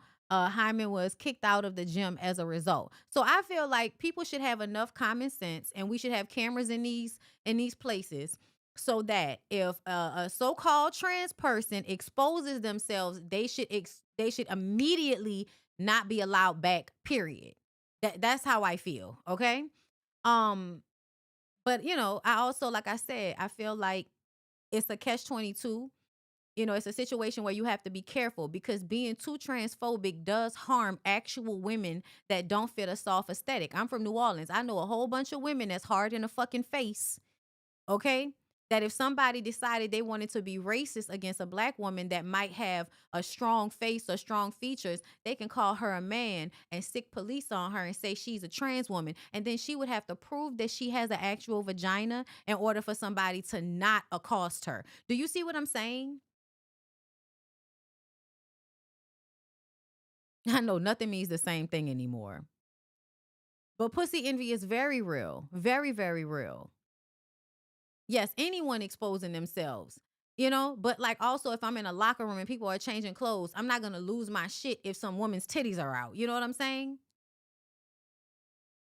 Yeah, a lot of them want to be women, y'all. A lot of them want to be women. That's why we tell them to just go and have sex with a man, because it's something they need to work through. Like, just go ahead and do it and get it out your system. And then you can decide whether you like it. And if you like it, you'll be happy. And then if not, then it'll help you deal with the fact that you don't have any empathy for women. Getting fucked in the ass will help you have some empathy for women, if you ask me. Because I think that's a part of the problem. A lot of you men, like, y'all don't even, like, when we talk about being raped and stuff like that, it's like it doesn't click. But as soon as I say a nigga fucking you in the ass, now all of a sudden you get it and you understand how terrible that might feel. But when women talking about being raped, y'all don't make the connection. So for instance, with the Diddy situation, when we talk about the Diddy situation, when them women explain what they went through, what I understood because of what I understand about being a woman and what I understand about people that enjoy making other people go through pain or do shit that they don't want to do. Once you understand that somebody does not care about what you want and they are literally there to try to cross your boundaries and make you do something you don't want to do, that means they enjoy you doing something that you don't want to do. So when somebody is saying that they talking about this willing participant shit, yeah, I might have willingly wanted to fuck for an hour, but at hour 5, at hour 8, at hour 10, at hour 12, my vagina can't even feel this shit anymore. Because guess what, y'all? I have a vagina. So I know for a fact that too much sex becomes unbearably painful after a while. So when y'all tell me that you have women having sex with big dick ass niggas for 8, 5, and 8 hours and 10 hours and all of that, that is not something that the average woman is going to find pleasurable. She's not. She's not going to find that pleasurable.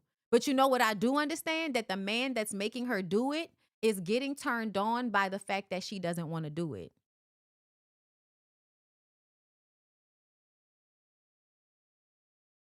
People like really like and enjoy doing shit against your will or making you do something and then watching you go from enjoying it to hating it and not being able to stop it, because then they can turn around and tell you, but you wanted it at the beginning.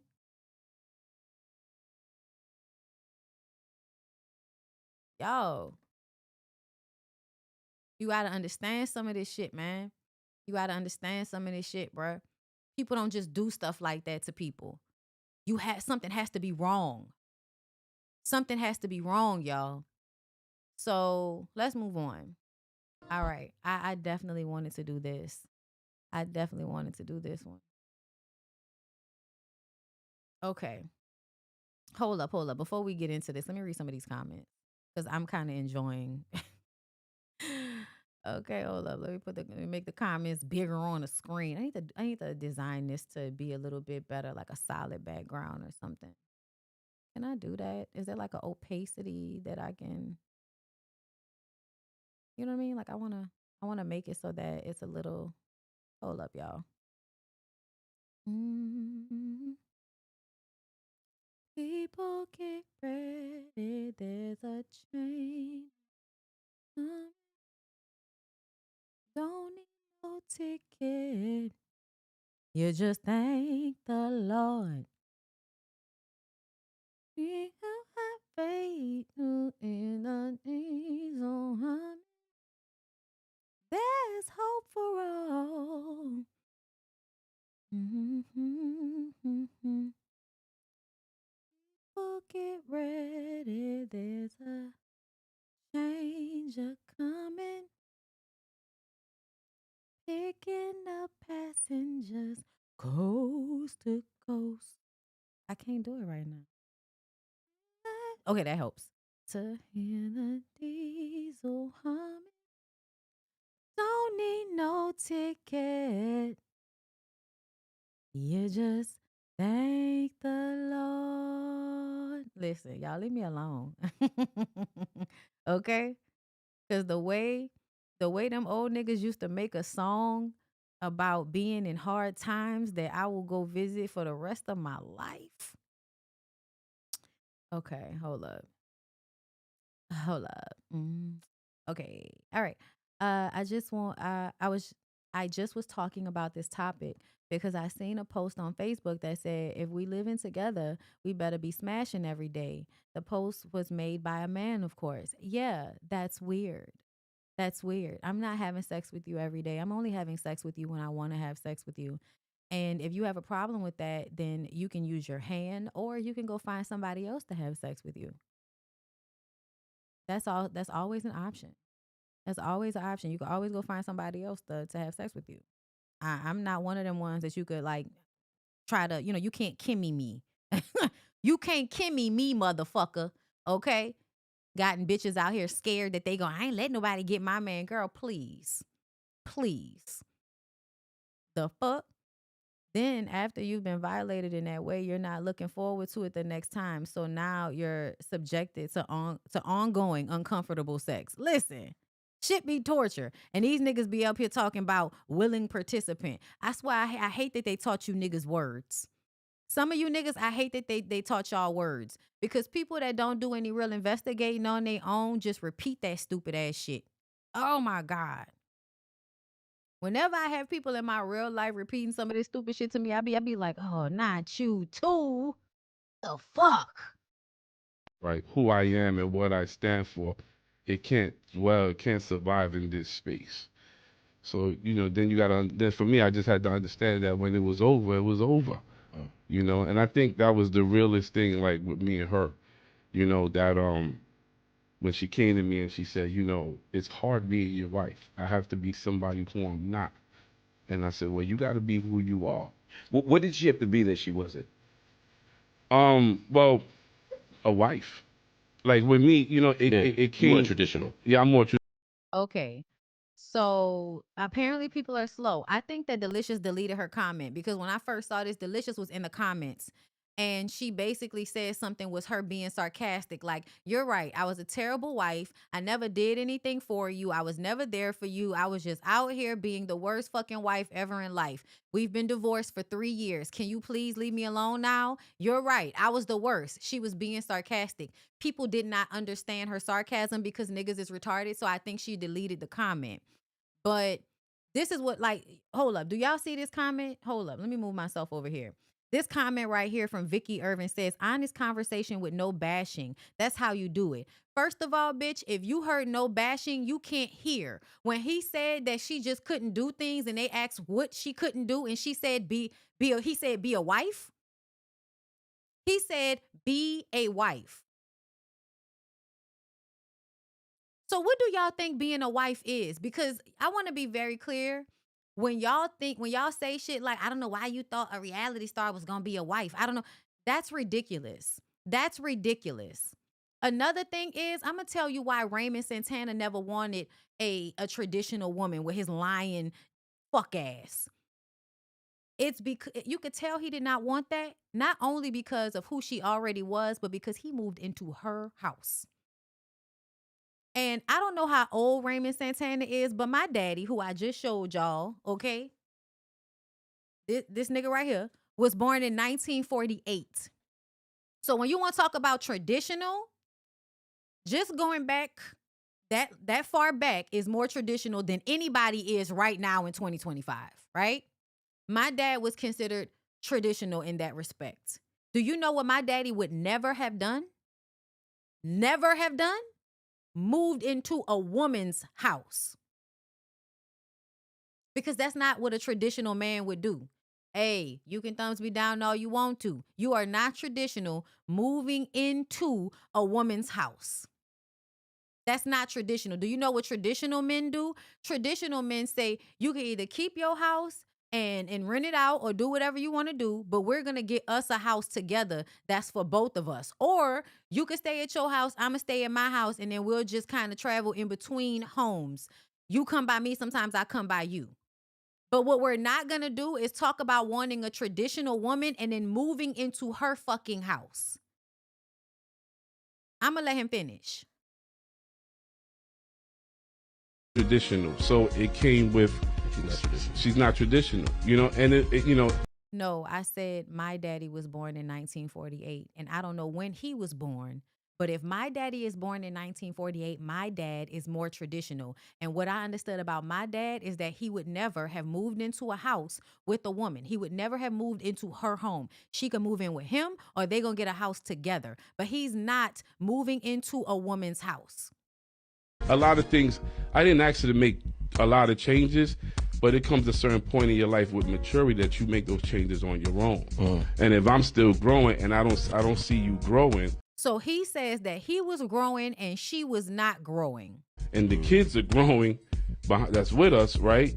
Then that doesn't. And now you're saying the kids are growing. So now you're saying that you were more mature and the children are more mature than the woman. That's what you're saying to us right now. Look right. You're not a good example. And so, you know, when she comes to me. And now he's saying that she's not a good example. So now he's saying as a mother and as a wife, she's not a good example. And y'all still think that this is not bashing her? Are y'all okay? Or no, am I just forgetting that a lot of people don't know how to fucking understand the things that they listen to or that they read? I don't know. And she's like, you know, I can't do it. I completely understand. That's fair. He's being passive aggressive in that moment and patronizing. She came to me and said she couldn't do it. Apparently, based on what Delicious has said over and over again, she did not leave him. He left her. So I don't know why he's like changing the story, but it's because every time he talks about her, I believe it's so that he can get empathy from somebody else. That's what I believe is happening. Every time he talks about her, it makes me feel like you just want empathy or sympathy from people. You want validation from other men on why it's okay for you to mistreat this woman because she, you know, is seemingly a hoe to y'all. And it annoys me because I don't know Delicious personally, but I really, really like Delicious, especially like back in the day when Delicious would be on the internet cursing people out. I don't know why, but I really used to enjoy watching Delicious curse people out. Okay? On Instagram, because people will always come in her comments saying weird ass shit. And so every once in a while she would get up there and curse people out. And I just enjoyed that, right? So I would just always come and I followed her. I followed her enough to know what her life was like back then before she got with this man. First of all, Delicious has a beautiful home, I believe, in Detroit.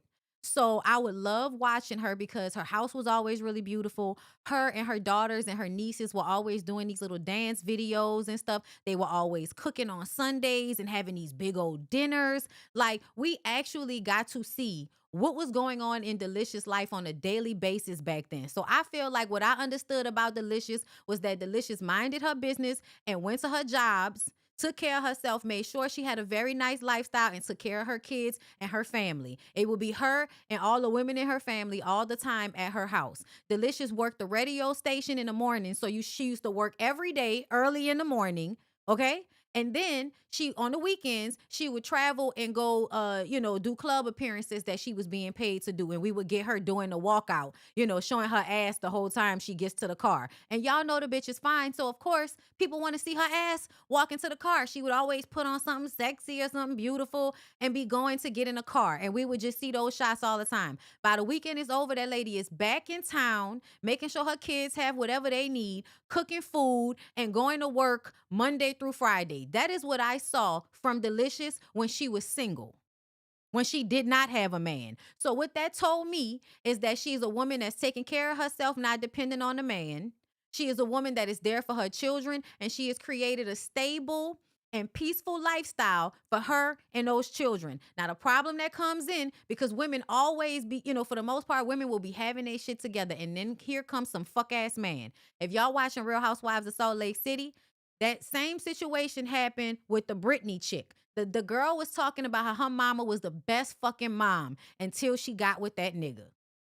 And how many of us understand the difference between how life was, like, say, for instance, if your mama was single at some point. For me, it just used to be the times when my daddy wasn't home. If my daddy had went out of town on a trip, how the house all of a sudden felt like everybody could fucking relax and take a deep breath. And we didn't have to be walking around on eggshells and shit. And then when he was back in the house, now we're walking on eggshells again. So I imagine for single women who had children, their experience of dealing with their mother getting into relationships would be similar to that. Okay?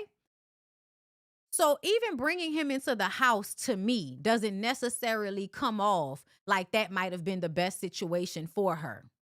Let me see if this is a clip of her talking about Because I want to see a clip of her talking about the relationship. Because he be lying about it all the time. Let me see. You know that the people try to be messy and say you only married that man for his settlement money. How do you feel about that? Well, two things. One, I don't even want to say he moved in with me. Because not only that, you got your own money. Yes, I was And about Ben to had, say. you came into playing with your own coin. You know what? Why you don't want to say he moved in with you? He did. I saw y'all together at your house that you had before y'all got together. Not get it Really? twisted. You know what? Thank you so much. I appreciate that. But let me tell you something. Look, you putting yours down, I'm picking mine up. Right. It's so good. People who, you've had your career for a very long time. And so have I. It'll be 20 years next year in 26. I feel like this. Regardless of who I decide to marry, become best friends with, even break that celibacy for. Yeah, even break my celibacy for. My fan base at this point already knows if they mess with me or if they don't. Mm-hmm. So if someone said that, it wasn't because you believe that. It's because you're not a fan of mine. You don't know me. So you don't know me. And what's even better, if that's all you got, you have nothing. So I feel good about myself. So you were married for 2 years. Yes. You know that the people try to be messy and say you only married that man for his settlement money. How do you feel about that? Well, two things. One, y'all see how she still kept it light? I feel like often when she talks about him, she's, you know what I mean? She tends to not talk bad about him. Like she tends to try to like be soft whenever she's talking about him. At least to my understanding, okay? With him, I feel like he's always talking about how she ain't shit. He always talking about how she ain't shit and talking about how she's not a good example as a mother. Y'all, that's wow. That's wow. I don't care what nobody says. It's another time. So you're not entitled to anything. And then the tactics changed from that to when I became a narcissist, a cheater, and a liar. You know? They always go to that, and it's just like I always say it takes two to tango, but the first, it takes one to know one. Yeah. And that narcissist word is always thrown out so frequently and so fast, it's not even funny. So you're not entitled to anything. And then the tactics changed from that to when I became a narcissist. Okay, so that's just a clip. But I also want y'all to remember that whenever you see one bitch ass nigga talking to another bitch ass nigga, just assume both are bitch ass niggas. Cause like if he's like we know Eric wasn't shit. If you watch that show, you know how Eric wasn't shit in that relationship and how he really was just trying to exploit Sierra, which is why we wanted Sierra to stop marrying niggas, because niggas just be getting with you so that they can use you for clout. Because you're on a reality show, you have great business sense, and men can get with you and use you as a stepping stone to gain more than they had before you. So stop giving these niggas access to your clout, to your shine, to your success. Right. If I can't move forward with you, then what's the next thing I gotta do? That's a fact. The plan B. The plan B, because I still have a kid that I have to take care of, and those bills don't stop. They don't. Them bills is residual. I always say that they come every month, right, wrong, and indifferent.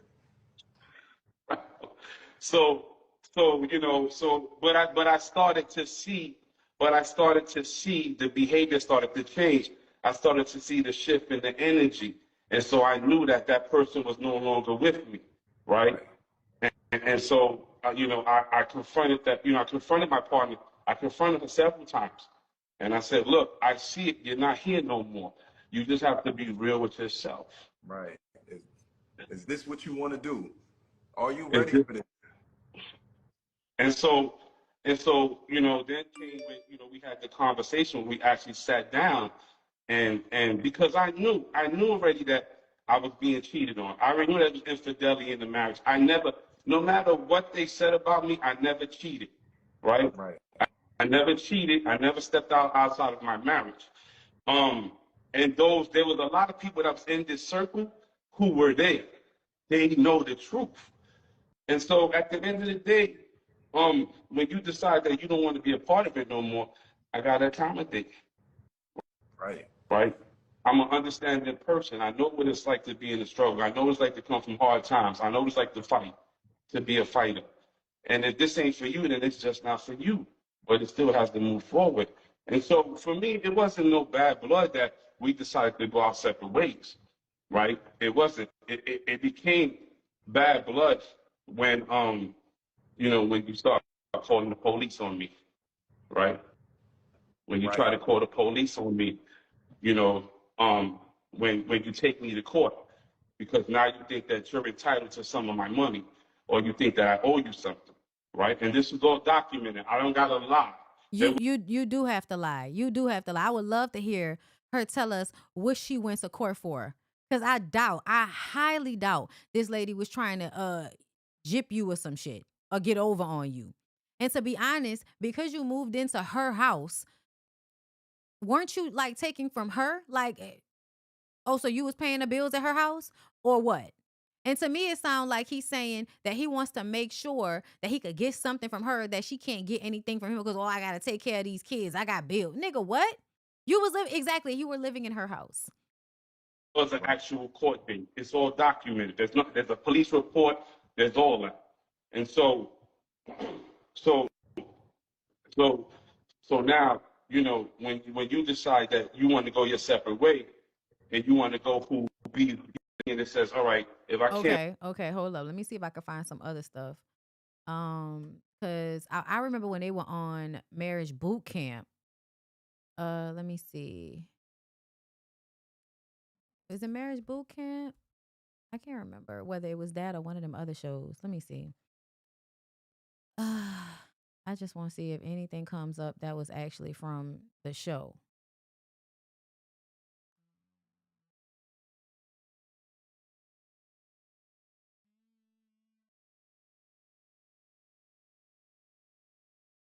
Because I'm going to tell y'all right now, when they were on the show together, he wasn't having sex with her. It wasn't marriage boot camp. It wasn't marriage. It was couples therapy. That's what it was. It was couples therapy. Yeah, he was withholding sex from her. And I don't know if y'all know this, but whenever men are withholding sex from you, it's a form of control and abuse. And a lot of the times when men do withhold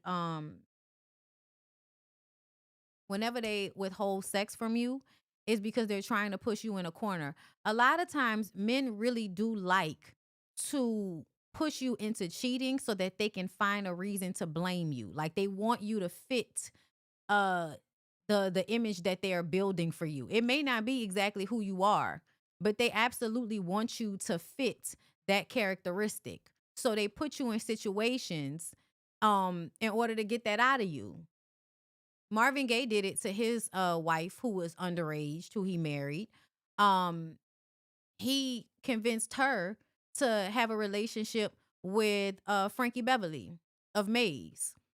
He was basically, you know, a big guy back in the day, Marvin Gaye at the time. Everybody's looking up to him. And because he was extremely sick in the head and insecure, what he would do is keep telling her, oh, you want to fuck them. You want to fuck them. You like them.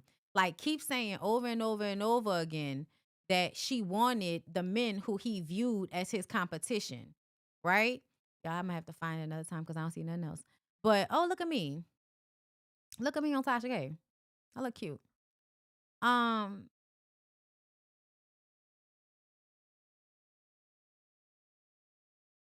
okay. What's that? Is that from that other show? That's from that other show. Okay, yeah, but he does like he's done multiple interviews talking about her all over the place. And I stand on let me see. What this person say? First on the list is Kim, better known as Chemistry, from Detroit. And the reason why I'm into Kim and I would like for him to be my Valentine is because he's so smooth. Delicious and her husband are getting divorced. Is her celebrity crush the reason why? Y'all niggas be doing the most. Y'all niggas be doing the most. That's why I don't even want to click on that shit. Let me see. Are we surprised though? Like for real.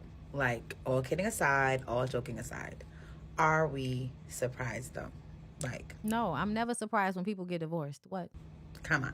Like, for real. I'm going to tell y'all right now, I think what y'all are all assuming is really cap compared to what goes on in real life, right? What goes on in real life is that no woman wants to be with a broke man, obviously. But when women be living their own fucking lives, making their own money, taking care of themselves, and they get with a man, why do y'all assume the only reason she wants him is because he has money? When the truth of the matter is, if she is taking care of herself before and after him, then she probably isn't dependent upon him for money. So wanting him for money is not like the main thing. The main thing is she liked him. And y'all forget how they got together. I believe Candy and Todd and them might have introduced these people.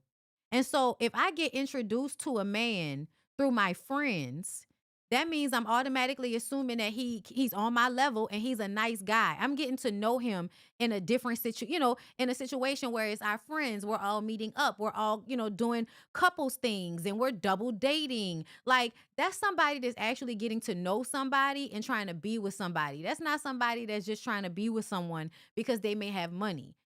Delicious doesn't need to do all of that. Like if Delicious wanted to be with a man just because they have money, Delicious can always have a man. I don't understand why y'all get that. Y'all say that shit. She went for a very long time without a relationship, and I'm sure that niggas were offering. So when she finally does get with a man, I am sure it was not just about money, because she could have been with somebody with money a long time ago. But she was single for a minute. She was looking for love because she always looking for love. The only thing I'll say about Delicious is she's like a lot of these, women of a certain era, a certain mindset. They always looking for a fucking relationship. They're still living in a past where they feel like some fairy tale love is gonna find them, and that's gonna be the end all be all, and that'll just put the check mark on their lives, and they're just gonna be happy from here on out. And you can't find a relationship that you enjoy and then eventually be with that person until you die. Absolutely. But the way people seek it out, they seek it out as if they're not actually paying attention to the people that they come into contact with, but that they have an idea that they want. So as long as they can plug that person into the idea, that's all they really care about. Yeah, she's a lover girl, and lover girls are always getting played. Now, Bondi, it's definitely about money, honey. Am I being am I being like not clear? Are people not understanding what I'm saying? Why would you say that it's about money? Why would you say it's about money? Don't you think she could find another man with money? Why would she be with him specifically? Just because he has money? How much money do you think he has?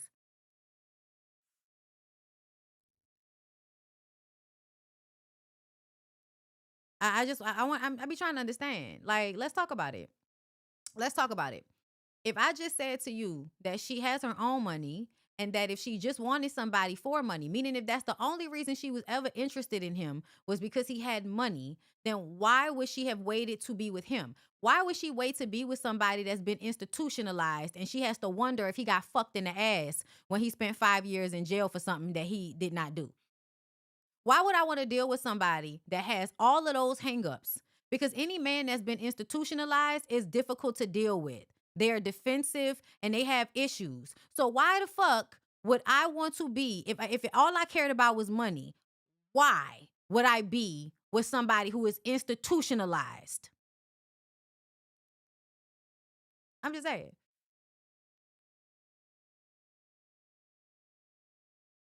I'm just trying to understand. If I want men just for their money, if I'm a gold digger and I want men just because they have money, why would I wait to be with a nigga that was institutionalized? Why? But that's because women don't need men to be physically attractive all the time. And I'm like, do y'all not walk around in real life? Most niggas are not attractive. Most niggas can be called ugly if you look at them too long from one angle or another. There aren't many men that are just so attractive like that.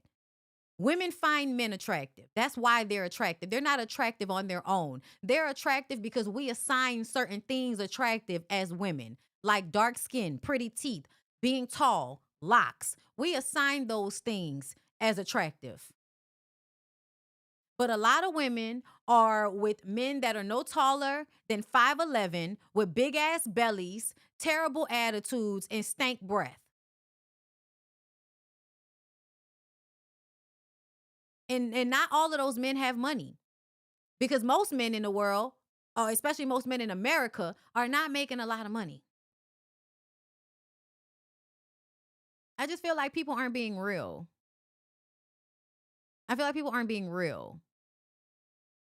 So the Central Park Five got $4 to $5 million each. That's great, but that's not a lot of money like y'all think it is. It's a nice little bit of change, especially after everything he went through. But that's not a lot of money. And people who are worth about $4 to $5 million are still not really considered wealthy. They might be rich. They're not wealthy. Because all it takes is for a little bit of time to go by without any money coming in, but money still going out, and money's always going out. That's why so many celebrities go broke. That's why so many singers and entertainers go broke. Because when you are no longer making the money, you're still paying the same high-ass bills that you always had. That's not a lot of money. But I think it was a lot of money for him, especially because he was living in her house and possibly wasn't paying no fucking bills. Her baby daddy has money, so she could have spent the block if that's the case. And here's the thing. A woman like Delicious shouldn't be with a broke man. I don't know what y'all want from her, but I don't think any woman should be with a broke man, because there is the prospect of you getting pregnant. And when you get pregnant, you may need downtime. And so you can't be with a man that can't sustain y'all's life. If you get pregnant and you need downtime, then it's going to fall on him. That's why he has to have money. Because usually when y'all get into relationships with men, there is a prospect that you're going to have a baby. So automatically, if you're expecting me to have a child or possibly have a child, you should have to be able to pay for me to not work. Even if it's just for a little bit of a time, you should be able to cover bills and shit like that. That's the thought behind that. And I find women to be resourceful no matter what, most of the time. Not all. A lot of you bitches ain't shit. But most women are resourceful in one way or another. So if a woman comes into contact with a man, 9 times out of 10, she is going to be more of a benefit to him than he is to her, because there are not enough of y'all with fucking money, but all of us have coochie. So even if we're a good time, we've now benefited you more than you can benefit us at any given moment. And even if I don't get pregnant, if I live a certain type of lifestyle, you are a liability to me if you don't make a certain type of lifestyle. If I have a lifestyle that you can't provide for me, if you don't have as much money as me, that means you are a liability to me. That's just how this is. And y'all don't be wanting to be honest about that. So whenever to me, there's no such thing as a gold digger. And if men had better personalities at large, then women would like them for that alone. But since most of them trick you into thinking that they have good personalities, and then you find out that they're actually an asshole after you gave them your body and your emotions and shit, now women are like, I would rather you have money from the gate, so at least I get something out of it. Okay? That's why I didn't think that he should be running for any city council, because to me, a man that's gonna whine all day, child, he a liar. He personally called Tasha K and told her why he really kicked Delicious out the crib. That's a fucking how you gonna kick her out of her house? How are you gonna kick her out of the house that y'all were living in together? That don't even make no fucking sense. That don't even make no fucking sense. He would just be lying. Most of the time men get access to women on discount. That's how I feel. That's how I feel. That's why I used to have like just straight up, there are some rules. There are some rules just off rip. Absolutely. Absolutely. I need you to be on your shit in some capacity at the gate. Absolutely. I have expectations and I'm not lowering them. And also, Delicious is like 40 something years old. Why the fuck would Delicious want to be with a broke man at 40 something years old? We're not talking about 21-year-olds. We're talking about grown ass people that have lived long enough to accumulate a home and some type of wealth. No 40 something year old woman, no 35, 40-year-old fucking woman or older should be okay with being with a nigga that ain't got no money. That's fucking stupid. That's stupid. And if there's any woman in my comments promoting that, I need for y'all to wake the hell up. Wake the fuck up, bitches. Wake the fuck up. Once again,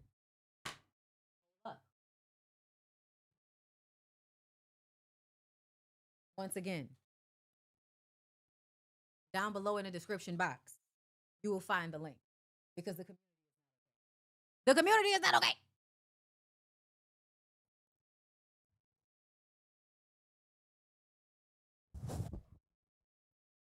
We're not okay. We're not okay. Okay? So let's get into it. Oh, somebody's correcting me in the comments about something I said earlier. People that are schizophrenic are less likely to be serial killers or violent. Okay. Good information to know. Good information to know. I'm sure I've learned from the propaganda that has been dispelled about the mentally disabled for years that if someone is a paranoid schizophrenic or a schizophrenic, they may be violent. Okay? So I'm sure that was propaganda. That's fine. But I know you say it's schizophrenia, but not sociopaths and psychopaths. Okay? Which were my two main ones. Okay? But people do think that. People do think that when people have mental illnesses and shit like that, that they are more susceptible to violence and all of that. And I'm not exactly saying that that's true. I don't know. I don't know for sure. It could all be propaganda. Okay? But I know I had people in my family that had some of those issues, and they may not have been necessarily violent, but they were erratic. And if they were in a moment where they, not exactly all there, they may become violent. So there's that. But yeah. I've seen a movie with violent schizophrenic. Right. That's why I say propaganda. Because a lot of the times, people sometimes they be in the comments. I just like to address things because I don't like to come off like I don't ever want to be somebody that makes somebody in the comments that actually has an issue that's controlling their issue and all of that feel like I'm just making a generalized ignorant statement about them. Okay? So that's why I'm saying that. So let's get into this, and this will probably be I think how long I've been up here. I've been because I really do want to get into the kids that jumped at mom. I want to get into more of that. So that'll be the last story after this. But I'm so glad that we've all caught up. Okay, everybody. At first, they weren't clear, but we've all caught up that investigators are reportedly looking at David as a suspect in the death of Celeste Rivas. So let's read what's being said by Hollywood Unlocked. The case surrounding the tragic death of 17-year-old Celeste Rivas has taken another turn as TMZ reports that David is reportedly being looked at as a suspect by investigators in her death. Thank God. The report states that although there is no official paperwork labeling David as a suspect at this time, one TMZ source said directly investigators are looking at David as a suspect because the information is coming from unnamed insiders. The details remain unconfirmed. Okay, so we really don't know for a fact just yet. Still, the situation is serious and investigators appear to be moving as if potential foul play is on the table.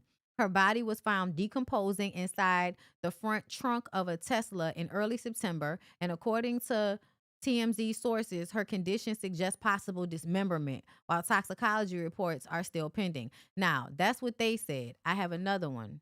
Let's go to that one.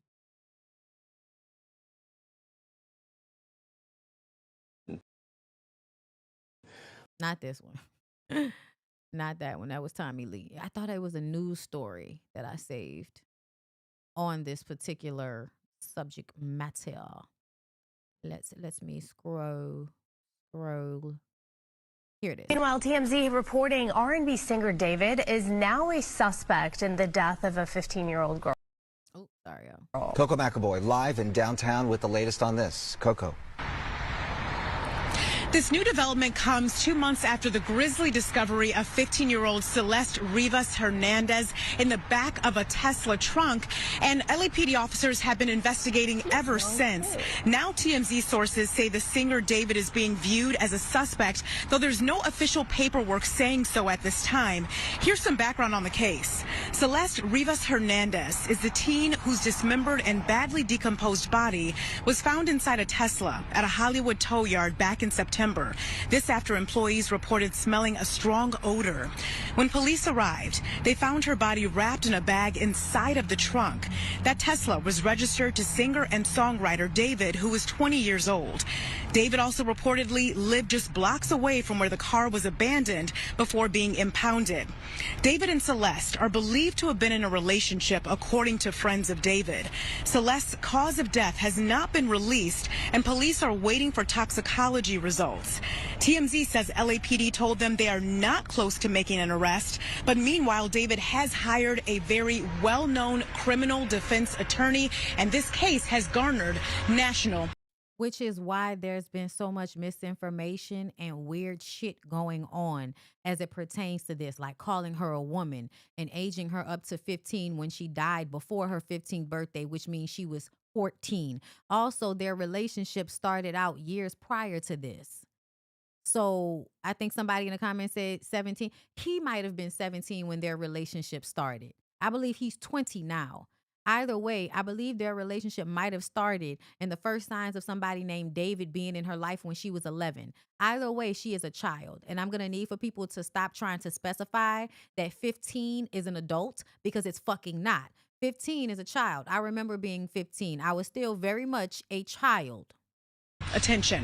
Meanwhile, TMZ reporting R&B singer David is now a suspect in the death of a 15-year-old girl. Coco McAvoy live in downtown with the latest on this. But yeah, so now they're saying that he is a suspect. I also heard that previous reports that he was cooperating with the police were not true, and that he actually had fled the state and went from California to Texas. And I believe right now he's in Texas. I just wanted to make sure there were no other stories about this since then. But yeah. But y'all know they don't give a fuck about children. They don't care about children. They don't care. That's why they're called at-risk youth, because people don't care about them. So y'all, we saw the video yesterday of the lady that got jumped. And then after I did my live about it, people were reporting that she was pregnant and was just in the hospital with sickle cell. Then everybody came out and said she wasn't pregnant. And so now we have to deal with every 5 minutes somebody commenting on a post. She wasn't pregnant. She wasn't pregnant. Okay, she wasn't pregnant. Honestly, it's like whatever condition she was in is low-key irrelevant. It was just icing on the cake. Us specifying that she wasn't pregnant, great. We just want to make sure. But also, does it matter? Not really. It's still fucked up. That just means that when it comes to charging anybody involved, they can't charge with, for shit like that.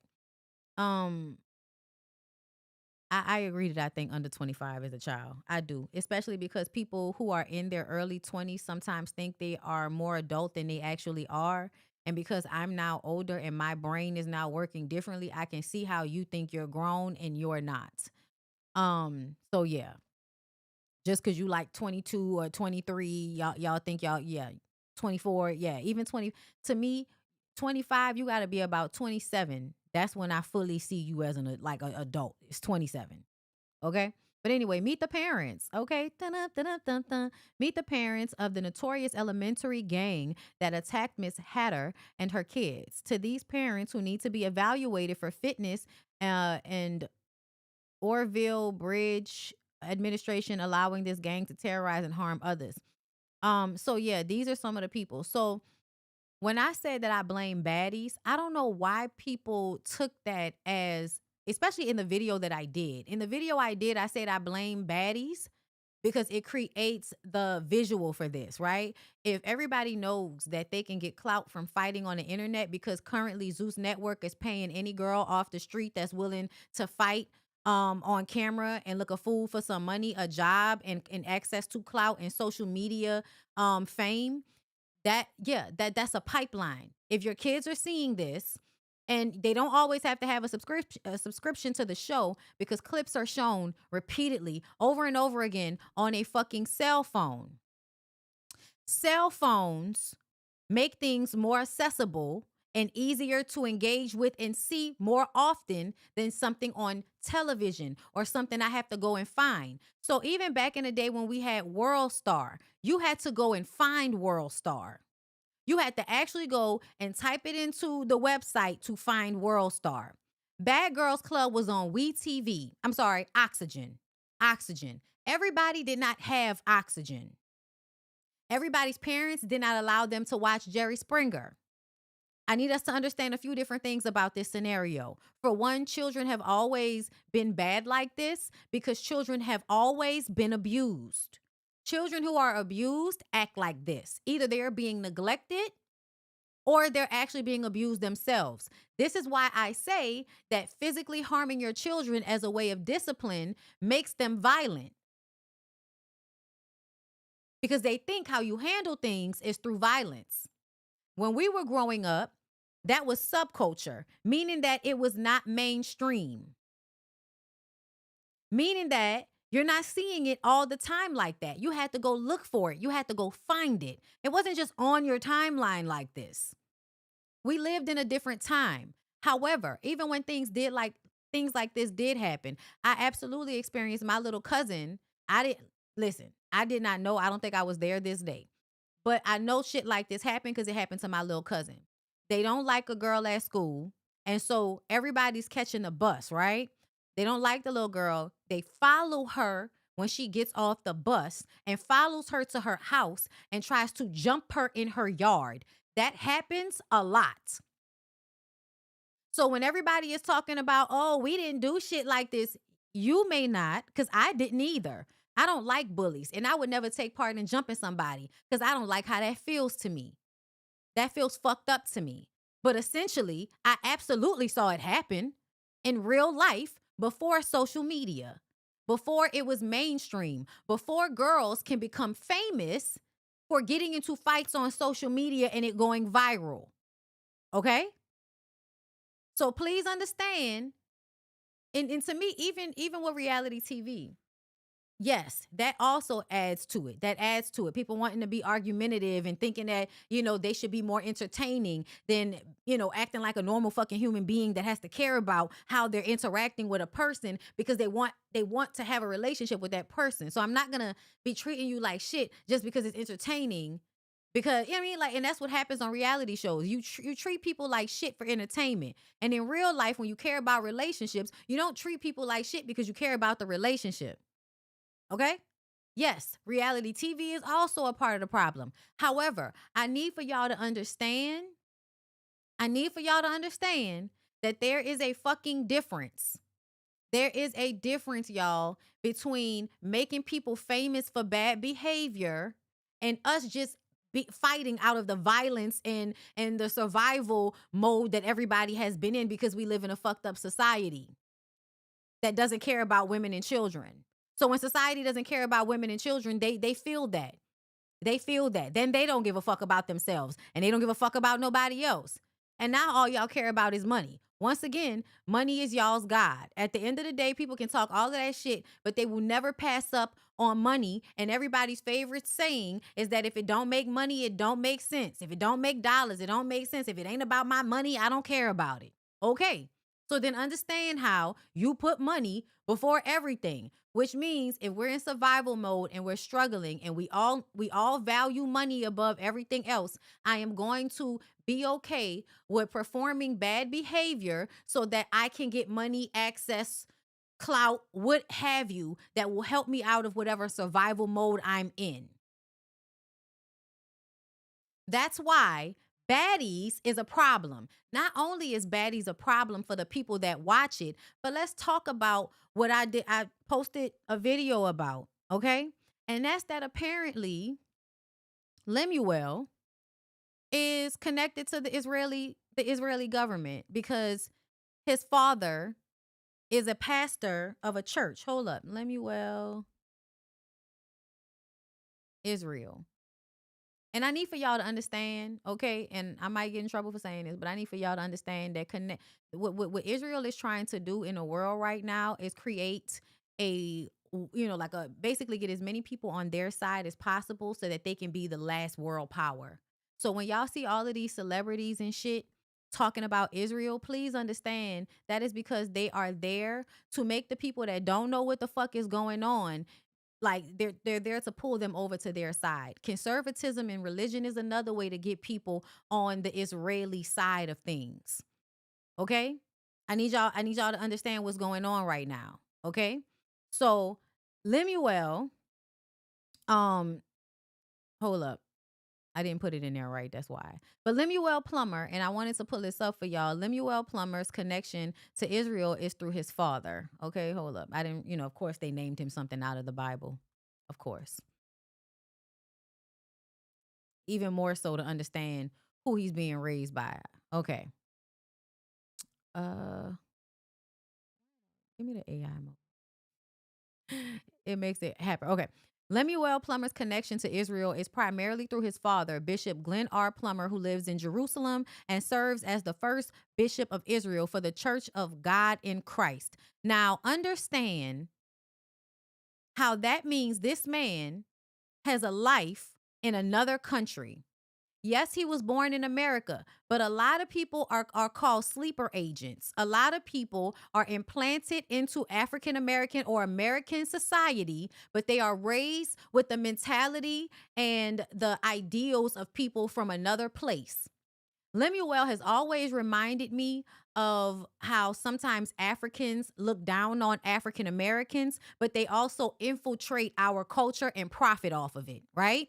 Lemuel is somebody like that. I feel like what is really going on is Lemuel is probably working with these people because the more degenerate y'all are, the more susceptible y'all are to their conservative rhetoric, which aligns with the Israeli government and the xenophobia and the homophobia and all of those things, right? So if you are aligning yourself with Israel, there's a problem here. There's a problem here, okay? So him being connected to these people and then understand how what I think is baddies and all of that.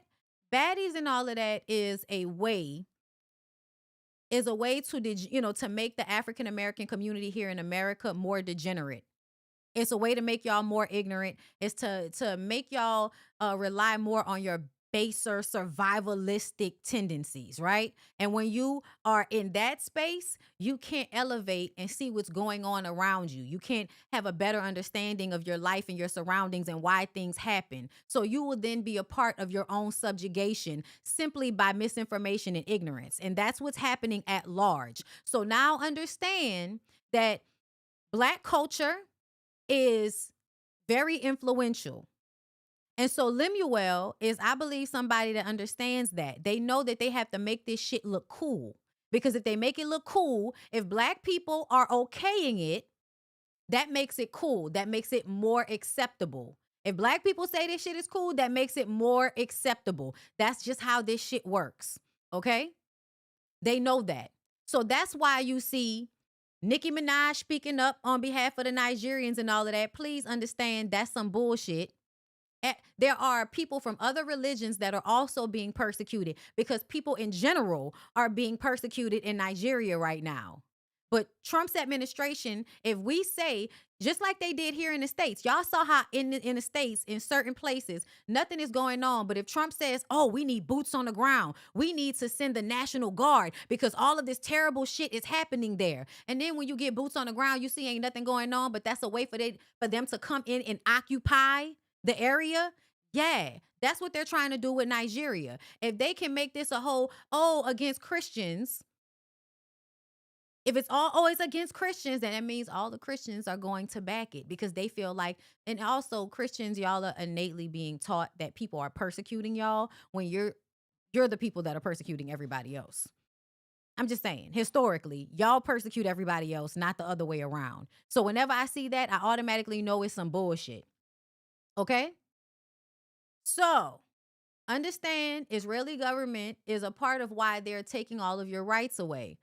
Project 2025, big beautiful bill, that is also connected to the Israeli government. Do you know who has free healthcare right now? The people in Israel. You know who don't have it? Us, the Americans. So understand how our country is currently being backdoored by the Israeli government. Once you understand that, any connection with them is a fucking problem and probably some type of intentional situation. So I take you back. We know they need money. Nicki needs money. All them fucking lawsuits and shit. Floyd Mayweather probably got a lot of gambling debts because niggas that make a lot of money gamble a lot of that money away. And so now you up there on stage talking about you gonna give a fucking voice to the Israeli government like they need you. No, they need black people to see black people that they like, that can be bought by these people. They need to see y'all, the black celebrities, telling the black people, it's cool, y'all. They cool, y'all. I'm putting my name on it, y'all. And that's supposed to make us be on their side. When their side is literally trying to subjugate and fast track the end of the world. Because they're trying to make what happened in Revelations, they're trying to make that happen. They're trying to manifest destiny, the end of the world. And also, they want to be in power and have control of everybody. So I just want y'all to peep what's going on here. So all of this conservatism and, y'all wanting people to cover up, y'all want people to dress a certain way, y'all want people to get married, y'all want people to do all of this conservative shit because, yes, getting married and settling down is conservative, babe. It is. And you can think you're, voting Democratic, yes, but you still have conservative ideals that can be used as a way to pull you to one side or the other. That's how Kevin Samuels and all of them started that red pill shit. Niggas was always a little bit, say we in the middle, right? Niggas was a little bit 60% with being assholes, right? But because women are such a strong force, we were able to kind of have y'all a little bit over here. As soon as all of this shit started happening, y'all get pulled way, way more conservative. Now men that never wanted to get married before are telling women how they need to be getting married. Now everybody's way more conservative. Now people that don't know what the fuck traditional looks like because they never lived that life because their mamas was always working. Traditional now doesn't mean that a man, can actually provide for a family and all of that. What it means now is that you just do what I tell you as a because I'm the man. And that's what makes you traditional. When I say that, everybody wants to argue with me, but y'all don't know what the fuck y'all are talking about. And I can tell you don't. So when we take it back to baddies, this is the effect that baddies can have on a community of children who are watching baddies on their timeline. Their moms are watching Baddies, the TV show on Zeus. And then on top of that, they're seeing the girls from Baddies elevate from Baddies to being, social media influencers. And now the social media influencers are streaming their lives in a way that looks like all of this shit so that they can make money. Yes, all of it is sinister. All of it is intentional. And I know a lot of y'all who defend like all of that shit is because you find it entertaining and you don't think anything is wrong with it because you yourself are not becoming more violent from watching it. So you think, right? You're not more argumentative. So you think from watching that shit. Okay, cool. You as an adult want to have access to that show. Shouldn't we make it so that those fights can't repeatedly be shown on social media? Shouldn't we make like there should be a cutting back in some of this shit? But the fact that y'all don't even want to hear that and me saying that I'm blaming this show for what it showcases, y'all automatically get mad and that means I'm not blaming the parents when obviously the parents are the main issue because how is your child getting access to this? A lot of people like to convince themselves that you don't have a choice and your children are just they're gonna see it anyway. That's cap. That's cap. There are ways to control it. And to be honest, you should be controlling what your child has access to when they are younger because it can disrupt their energy. It can fuck with their head. It can make them feel bad. So I think it's important for you to protect their energy and protect their minds. And when they're very young, if they don't have context for things, and because their minds are so malleable, you don't allow them to just sit and watch videos and clips of people fighting. And when you're younger, you do want to see shit like that. I remember when I was younger, I used to like, watching videos of people fight from time to time. And as I got older, I was like, ugh. Every time somebody got hit or something fucked up happened, I would cringe and it would feel like it was happening to me. And then I'm like, I don't want to watch that anymore. There was a maturation there. Okay? But these people, let's look at the parents here. Nicole, loving my kids to the fullest. If it ain't about them or money, I don't want to talk. What did I just say about if it ain't about money? Love, live, laugh. Okay? Let's see. Mother of 5, blessed and strong and beautiful. You got 5 kids, bitch? Tisha Stevens. Okay. Chicago Mugshots. She's a member of Chicago Mugshots. She's a member of Chicago Lash Techs, hairstylists, and more. Chicago Only Boss Talk. Single mother with 5 fucking children. Yeah, you are absolutely either neglecting or abusing those children. You can't tell me no different. Most of y'all don't have the emotional or mental temperament to not abuse these children. Y'all like the video, and if y'all see me on YouTube, hype me up, hype me up, hype me up. Okay, loving. Okay, let me see what else. Because people say shit on social media, and yes, I absolutely break it apart and decide whether I want to believe what they're saying or not. Here's another one. To be loved, not used. Jack's wife. That's the problem for me right there. That's the problem for me. I don't think that people should have signed like, yes, I am Lyric's wife, but that's not in my fucking bio anywhere. Like, are you okay? I have a whole bunch of other shit to put in my bio about me, not my connection to somebody else. Like, that's low-key kind of weird. That y'all, because a lot of y'all be doing that, and I just want y'all to ask yourself, is that all you're proud of? Okay. The public opinion court, girl. So, you like mess. Okay, got it. Let's continue. Let's see. Big Shano Mac with the fat cat. Oh, wow. And I'll be making a GoFundMe now. Thanks for so much support. I love y'all. Please follow her Facebook page for updates on the GoFundMe link. She's trying to move out of the neighborhood. The family has dealt with this gang of children for 3 years and have filed multiple police reports. They have tried to keep the peace, but the situation has escalated and they no longer feel safe. According to her allegations, some of these children have been seen with illegal guns and backpacks, bringing them into schools, waving them near other children and families, and being connected to break-ins. The family fears possible retaliation. Please share. Okay, so this is when you go and arrest the parents and then you take the children out of their care. That's what I think people should be doing.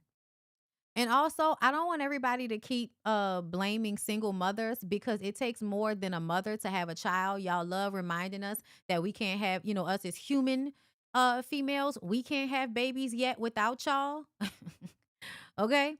But so I need for y'all to stop only blaming women, because where are the men who impregnated these women? It's always the mother's fault, as if there was no dick involved in the creation of these children.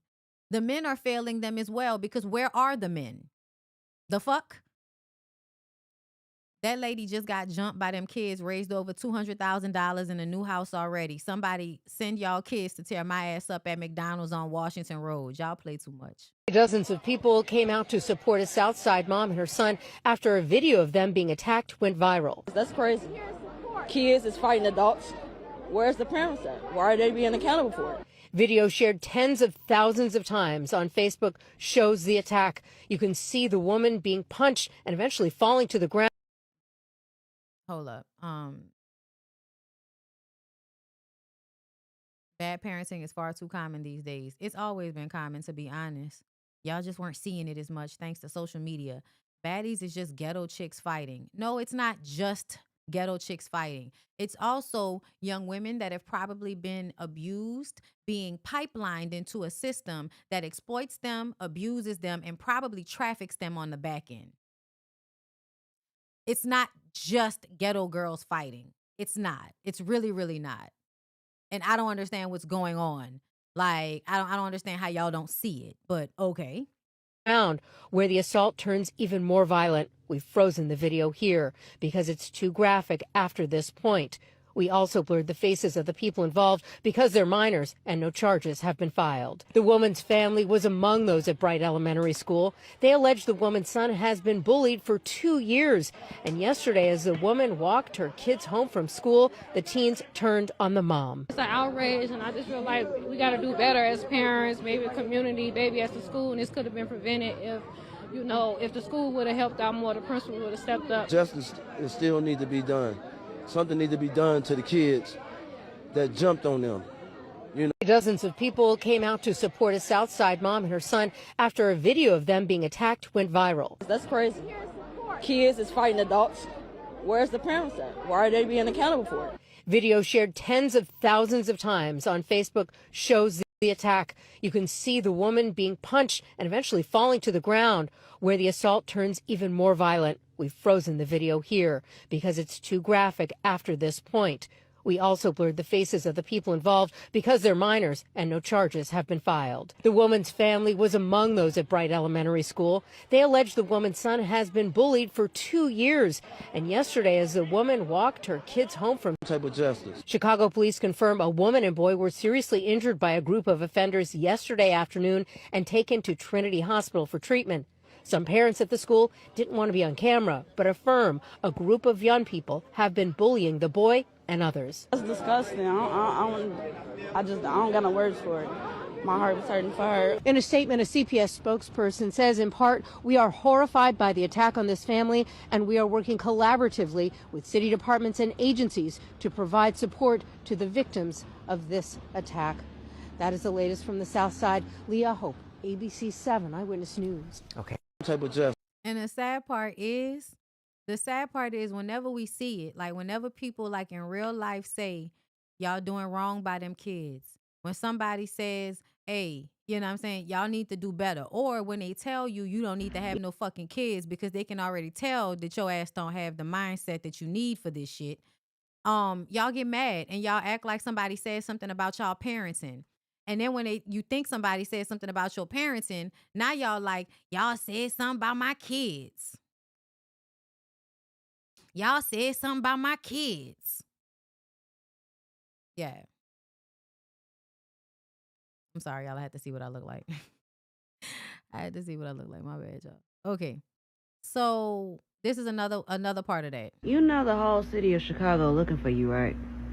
You and your little friends. Because you was grown yesterday. You were grown. And you was going to do somebody. So now they looking for you. You know that, right? You know I'm not helping you, right? You know. So this is, I don't know whether, I'm sure, listen, bitch, I didn't know whether this was a skit or not. And I still don't know whether it's a skit or not. But if it's real, waking up as a parent to one of them badass motherfuckers in Chicago, if this is the mama, I'm going to just tell you right now, this response is weak as fuck. And the way that little boy is standing back there, bitch, you abuse this little boy, don't you? Talking about that's why I'm not helping you. My cousin is in the comments and she said, bitch, we looking for you too. You are raising him to be helpless and not helpful. Yes. Yes. Agreed. The fuck? Bitch, it's your fault too. And I really do feel like charges need to be pressed on the parents. I do. So this is one of the aunts of one of the kids. That's my niece, bitch. What are you talking about? Sad. No, you sad, bitch. You sad. I want to go outside now. I'm ready to go outside. I'm going outside, bro. Girl came out of black, pink, and brown. Don't worry about what she came out the house with. Fuck. Niggas got crunched out there. You worried about the wrong shit. Your mama, bitch. Or your niece. You want the dead shit, bitch. You want the dead shit. I don't give a fuck who after me. Y'all don't even know. Y'all wasn't even here. Shut up. Hold up, shit. You so laced. Because honestly, I was like, is she tweaking? So this the girl that's talking that shit. Since y'all watching The Biggest, go add me. Okay, so when I said that I blame baddies and all of y'all are acting like, no, we or as if this is the only thing I'm blaming. No, but I am blaming it because it's a part of this culture. She said, since y'all watching The Biggest, go add me. Y'all don't think that that's a reflection of girls thinking that their bad behavior is being rewarded by them becoming famous off of it. That's not a reflection. Like, this is literally a terrible situation where parents involved should be in fucking jail and CPS should be called on children. And you online tweaking and laughing and shit, talking about since y'all watching, go add me? Because she sees it as an opportunity for what? For clout. For clout. And if that wasn't something that was being promoted, if the girls from Baddies were not becoming, you know, famous off of this shit, all on social media for these kids to see, at the same time as they don't have any positive reinforcement, the Disney kids and the Nickelodeon kids are not popping the way they used to be. They're not popping the way they used to be. Yes, it used to be subculture. But yes, American culture is violent and money hungry. That's why you can't act like these things don't exist. That's why we have to comment on it. That's why we can't just say, oh no, we can't be blaming TV shows. Yes, we can, bitch. Are you okay? Stop acting like you don't know how TV shows work. They influence people. You're watching it. You're soaking it in. You're being influenced by it. This is an update, y'all. I want y'all to meet Kamira. She is one of the children that was a part of the fight at OT Brights. Yeah, she looked like the one that threw the first lick. She looked like the one that did like this to that lady and like that. That's what she looked like. That's what she looked like. And she already looked like somebody, like, I'm just looking at that little girl. That little girl looked like she got a bunch of anger in her body. So now I'm about to be looking at the mama. Hey, bitch, what are you doing that your little girl is this upset? School on yesterday. We're just coming live so she can say her piece and take accountability. I won't say too much. And please, anyone that decides to say anything, keep it respectful. This is the child. Hold up. I just want to say this right quick before I forget. I would implore everybody that if you have never seen Scream 4, go watch Scream 4. Horror movies are always making like deep societal statements, okay? They're making, acknowledging and making assessments of what we're seeing in the culture. Scream 4 came out in 2012. This has been going on for a long time as far as people like seeing how they're incentivized. The Cash Me Outside girl, okay? People are incentivized to act bad and get famous off of it. Jocelyn and all of them, I hate that shit. Okay, especially because I don't like watching people be bullied and abused, and that's what's happening on those shows. And I don't get how people think that shit be funny after a while, because a lot of the times it's like a lot of bullying. People that don't deserve shit happening to them. That's why I used to hate Bad Girls Club so much, because it was always y'all deciding who is the weakest person to pick on and picking on that person and us having to watch y'all pick on that person. That shit makes me feel bad. Like I am in real life watching somebody else get picked on makes me feel bad. So obviously it has an effect whether it's a TV show or not. I'm going to let her finish. Hey, my name is Kamira Grant, and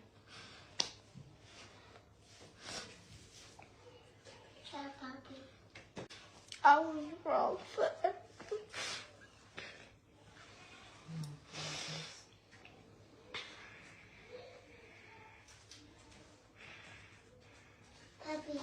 It's okay, I was wrong for everything that I did. And I was just being a follower, following everybody. And another thing, y'all, I do want y'all to understand that like groupthink is a thing, right? So y'all remember, and this is a couple of times, but there are often huge fights that happen after boxing matches. Jocelyn's bitch ass is an example of that. Do y'all remember when Jocelyn got into that fight with Big Lex? Okay, and there are so many Big Lexes now, but originally they were at that Floyd Mayweather game that Zeus Network put on. Y'all remember that?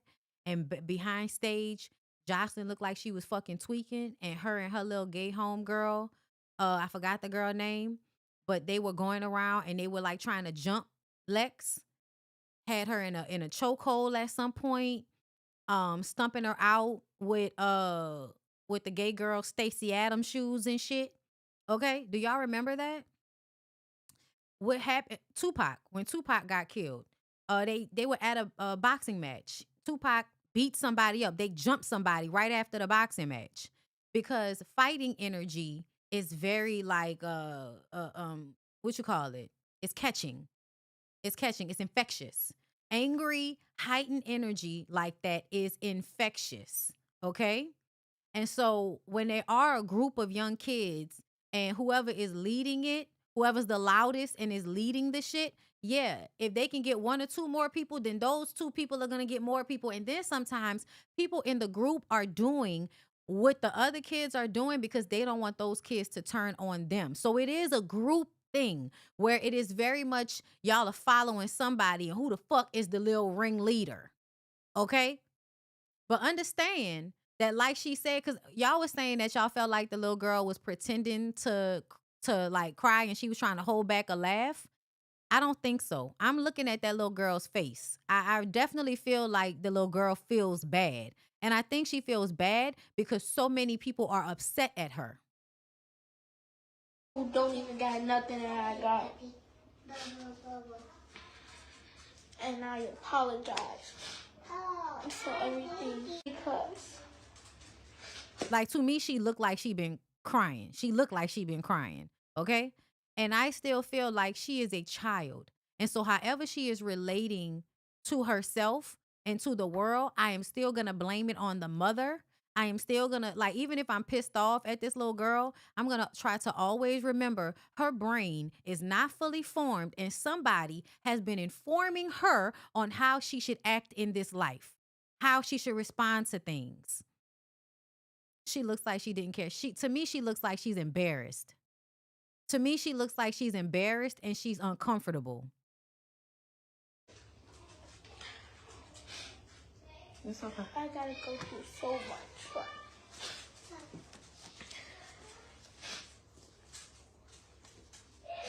I wish I would never did what I did.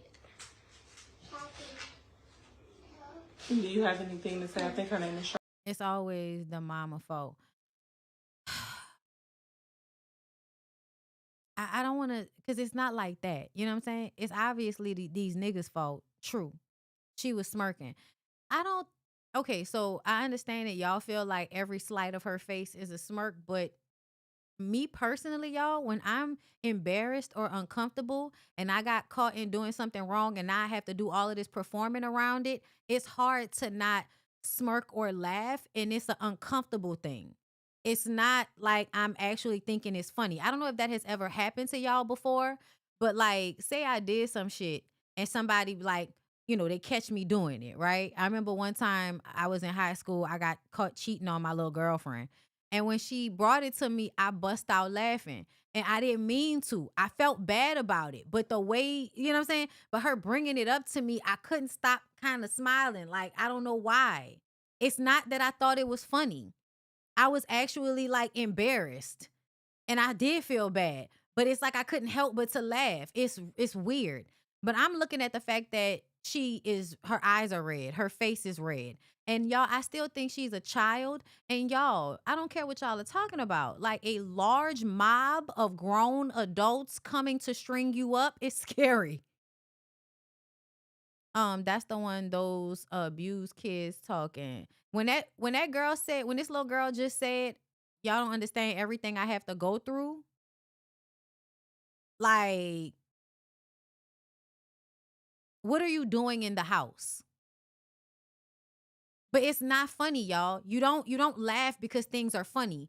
You laugh because you feel uncomfortable, and this is how your body reacts to it. Like, I literally know what it's like to not want to laugh, not think the shit is funny, but my body is doing this weird thing where I feel like I have to laugh. I've literally experienced that before. So that's why I know that just because that's happening, that doesn't mean she doesn't feel bad. That's still a form of not caring. I don't agree with that. A bit. And I also want to remind y'all that sometimes y'all's lack of compassion is a part of the problem. I also want to remind y'all of that. People think. Like, just imagine in this situation, your mama is holding a phone in front of you and making you talk about it in front of everybody. I would probably be laughing out of like, girl, first of all, why are you holding the phone? You know what I'm saying? Like, all of that would make me feel fun, like I wanted to laugh or something. I have no sympathy for her at all. Well, I think that's sad. And I think that's the reason why a lot of kids end up being the adults that they become, because y'all really assess children with a mindset that they're like adults. and they're not adults, meaning their brains are literally not understanding the same way you as an adult are understanding. And I do think that the lack of sympathy and empathy and compassion for children is why children become this way.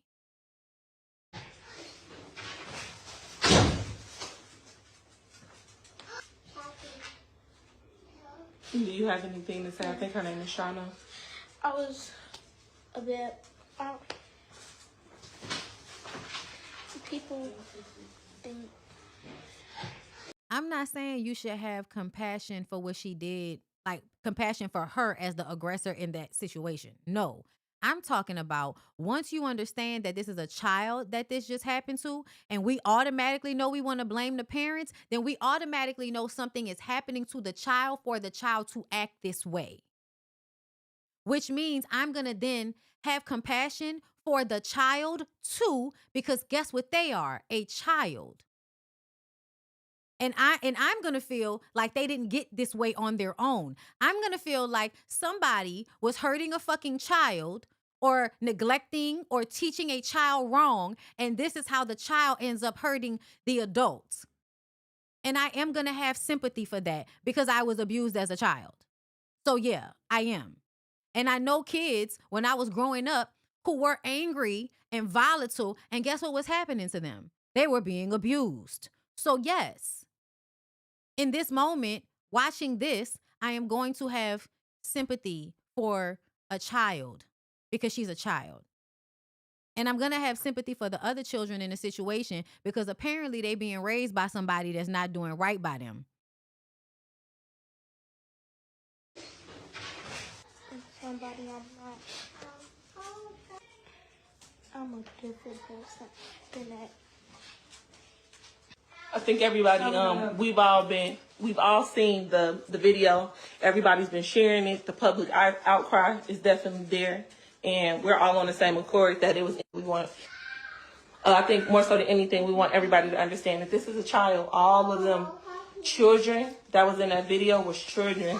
Some of them, not all of them, may have. And also, I want to mention that y'all give these niggas the benefit of the doubt. Y'all always find a way to have sympathy with some grown ass fuck ass nigga. I would like to remind y'all of that because y'all do that. Y'all always find sympathy for a man. A man can do anything. Y'all gonna find sympathy for him.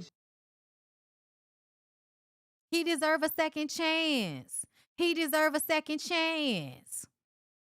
Y'all will give all of these niggas a second chance, but a fucking child who brain not even fully formed, fuck her.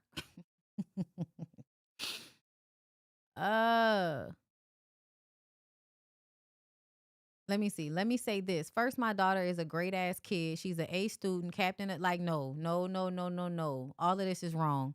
All of this is wrong. Because at the end of the day, you can have good grades and all of this shit and apparently still jump and jump a woman and her children when they not fighting you. That means that child is angry. So I don't want to hear nothing about her accomplishments right now. Fuck her accomplishments. We talking about the type of person that she is right now. You're obviously not doing a good job at that.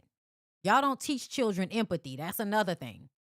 All good things from teachers. If you know, you know. We don't owe nobody an apology but that lady and her kids. So all y'all grown motherfuckers looking for a viral moment, please shut the fuck up because kids gonna be kids.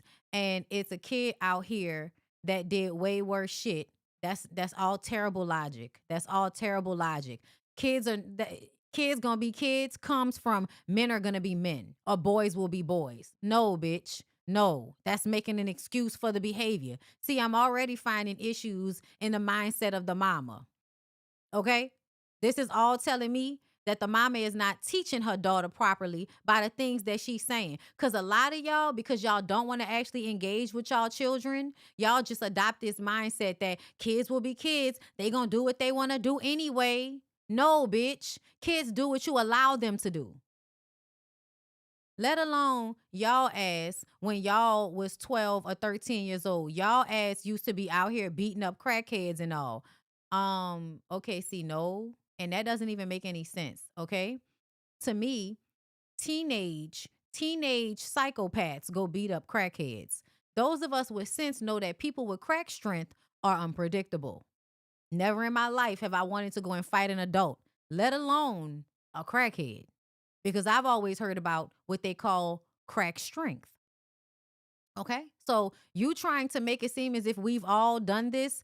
No, because I want y'all to understand how severely you are fucking up with your kid if your kid doesn't have the empathy that will stop them from hitting someone that's not hitting them first or not trying to fight them. Like, no, don't make you're making excuses. In every sentence, you are making excuses for what your child did. Everybody is not doing this. Everybody is not raping people. Everybody is not putting their hands on somebody every time they get upset. Everybody is not doing this shit. And it don't matter how much y'all try to convince yourselves that everybody is doing this, doesn't make it any less wrong. Doesn't make it any less wrong. I'm going to remind y'all of what old folks used to say. Oh, okay, so if your friends jump off the fucking roof, you going to follow them and jump off the fucking roof too? Well, apparently, yes, because y'all are followers. So, yeah. Y'all don't know us at all. She was peer pressured. If you know my family, you know if we find a friend in a motherfucker, we gonna stand behind them 100% no matter what. But that is definitely a lesson learned. Yeah, that's why I'm always telling y'all, don't say dumb shit like I'm a stick with them no matter whether they right or wrong. Yeah, no. That's also bad parenting. That's also bad parenting. No, you don't stick beside people right or wrong. No, you don't do that. And a lot of y'all say that shit. A lot of y'all, if it was yours, you wouldn't defend. No, the fuck I wouldn't. No, the fuck I would not. And the people around me, I know who they are. And I know what a lot of them are capable of. So if you tell me they did some shit, I'm going to be like, yeah, they probably did that shit. The fuck? She was held accountable for her actions. How? How was she held accountable? What did they do to the kids? Can y'all tell me? Y'all that be it, hold up. I don't know. Y'all TB, it takes a village. Bitch, she got a castle. The fuck? Well, if she did, then y'all would be teaching her better.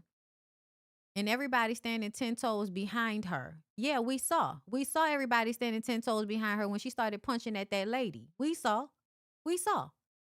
I was never gonna go live making y'all motherfuckers feel no type of way. Once again, we do not owe y'all no apology. Yes, you do.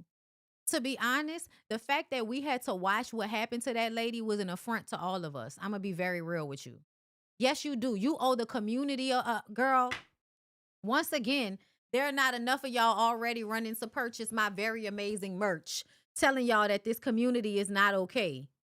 So I'm gonna keep having to remind y'all.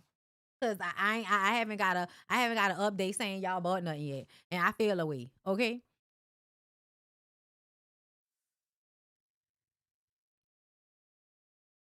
The community is not okay. Okay. This is a signifier that the community is not okay. You need to apologize to the community because your children were a problem. Where? In the community.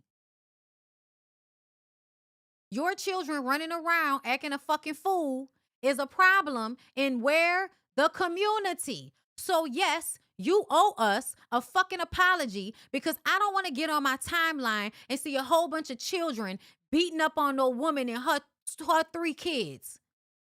Nobody wants to see that shit. Yes, bitch, you owe us all at least an apology. Yes, the fuck you do. You made my day sad. Not Bondy, we are broke. Don't do me that. Do not do me that, sir. I gotta sell my merch. If you can't afford it, that's fine. You ain't gotta tell us that. Telling us you broke. Stop speaking shit into existence. Anyway. Nah, y'all, this lady, feel how y'all feel. Fuck y'all. Okay, cool. And I promise y'all, that same mentality that she has is why her daughter is the way she is. I'm telling y'all right now. That's why I said it's always the parents' fault. And a lot of the times, the parents don't understand that their mindset and what they teach their children is the fucking problem. The link is in the description box. I'm gonna get a QR code too. Thank you. My merch will sell out. Speaking this into existence. Thank you. And also blunts with Beezy. I don't believe that you can't afford. I don't believe that you can't afford my sweatshirt. I don't believe you. What are you gonna smoke in? It's getting cold, nigga. What you gonna smoke in?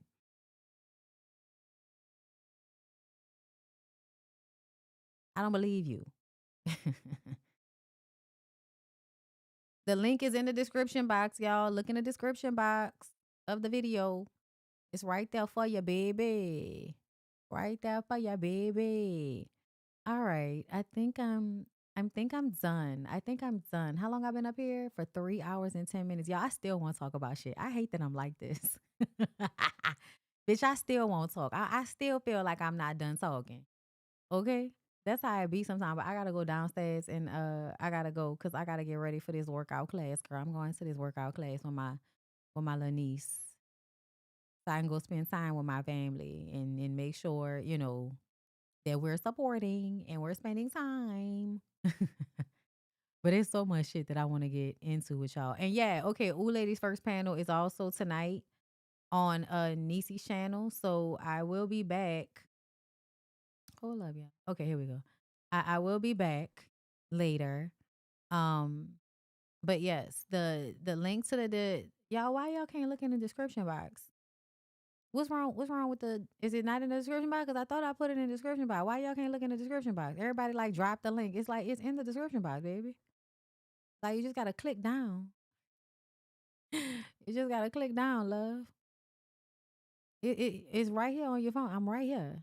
The link right here, girl. It's right here. Let me read some of y'all super chats. Okay. Super chat. Thank you, Danielle Lewis. The smirk comes from being used to trying to laugh things off when it really hurts. Muscle memory. Ooh, that's a good one. That's a good one. Thank you, Danielle. That's a real good one. Okay, I read this one. From Saltwater Daughter. That lady was exaggerating. She was exaggerating. Crazy ass old bitch. I look like my paw.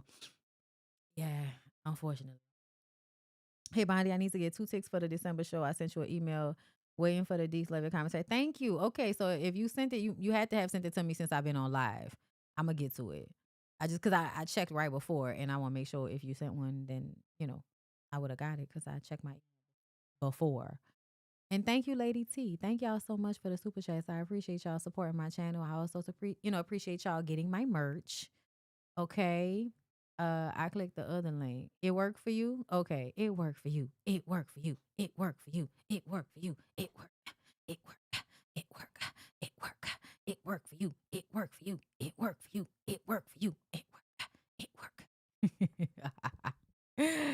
Anyway, I love y'all. I appreciate y'all. I even appreciate everybody that's disliking my video today. All of you who did enjoy my commentary, or at least if I made you think, go ahead and like the video, hype me up, and I will see y'all later on for the Ulays First panel on Niecy's channel. And then of course I will be seeing my members tomorrow for Love and Hip Hop. What you call them? Miami. Yeah, no, you have to look in the description box. All right. All right, y'all. Peace out.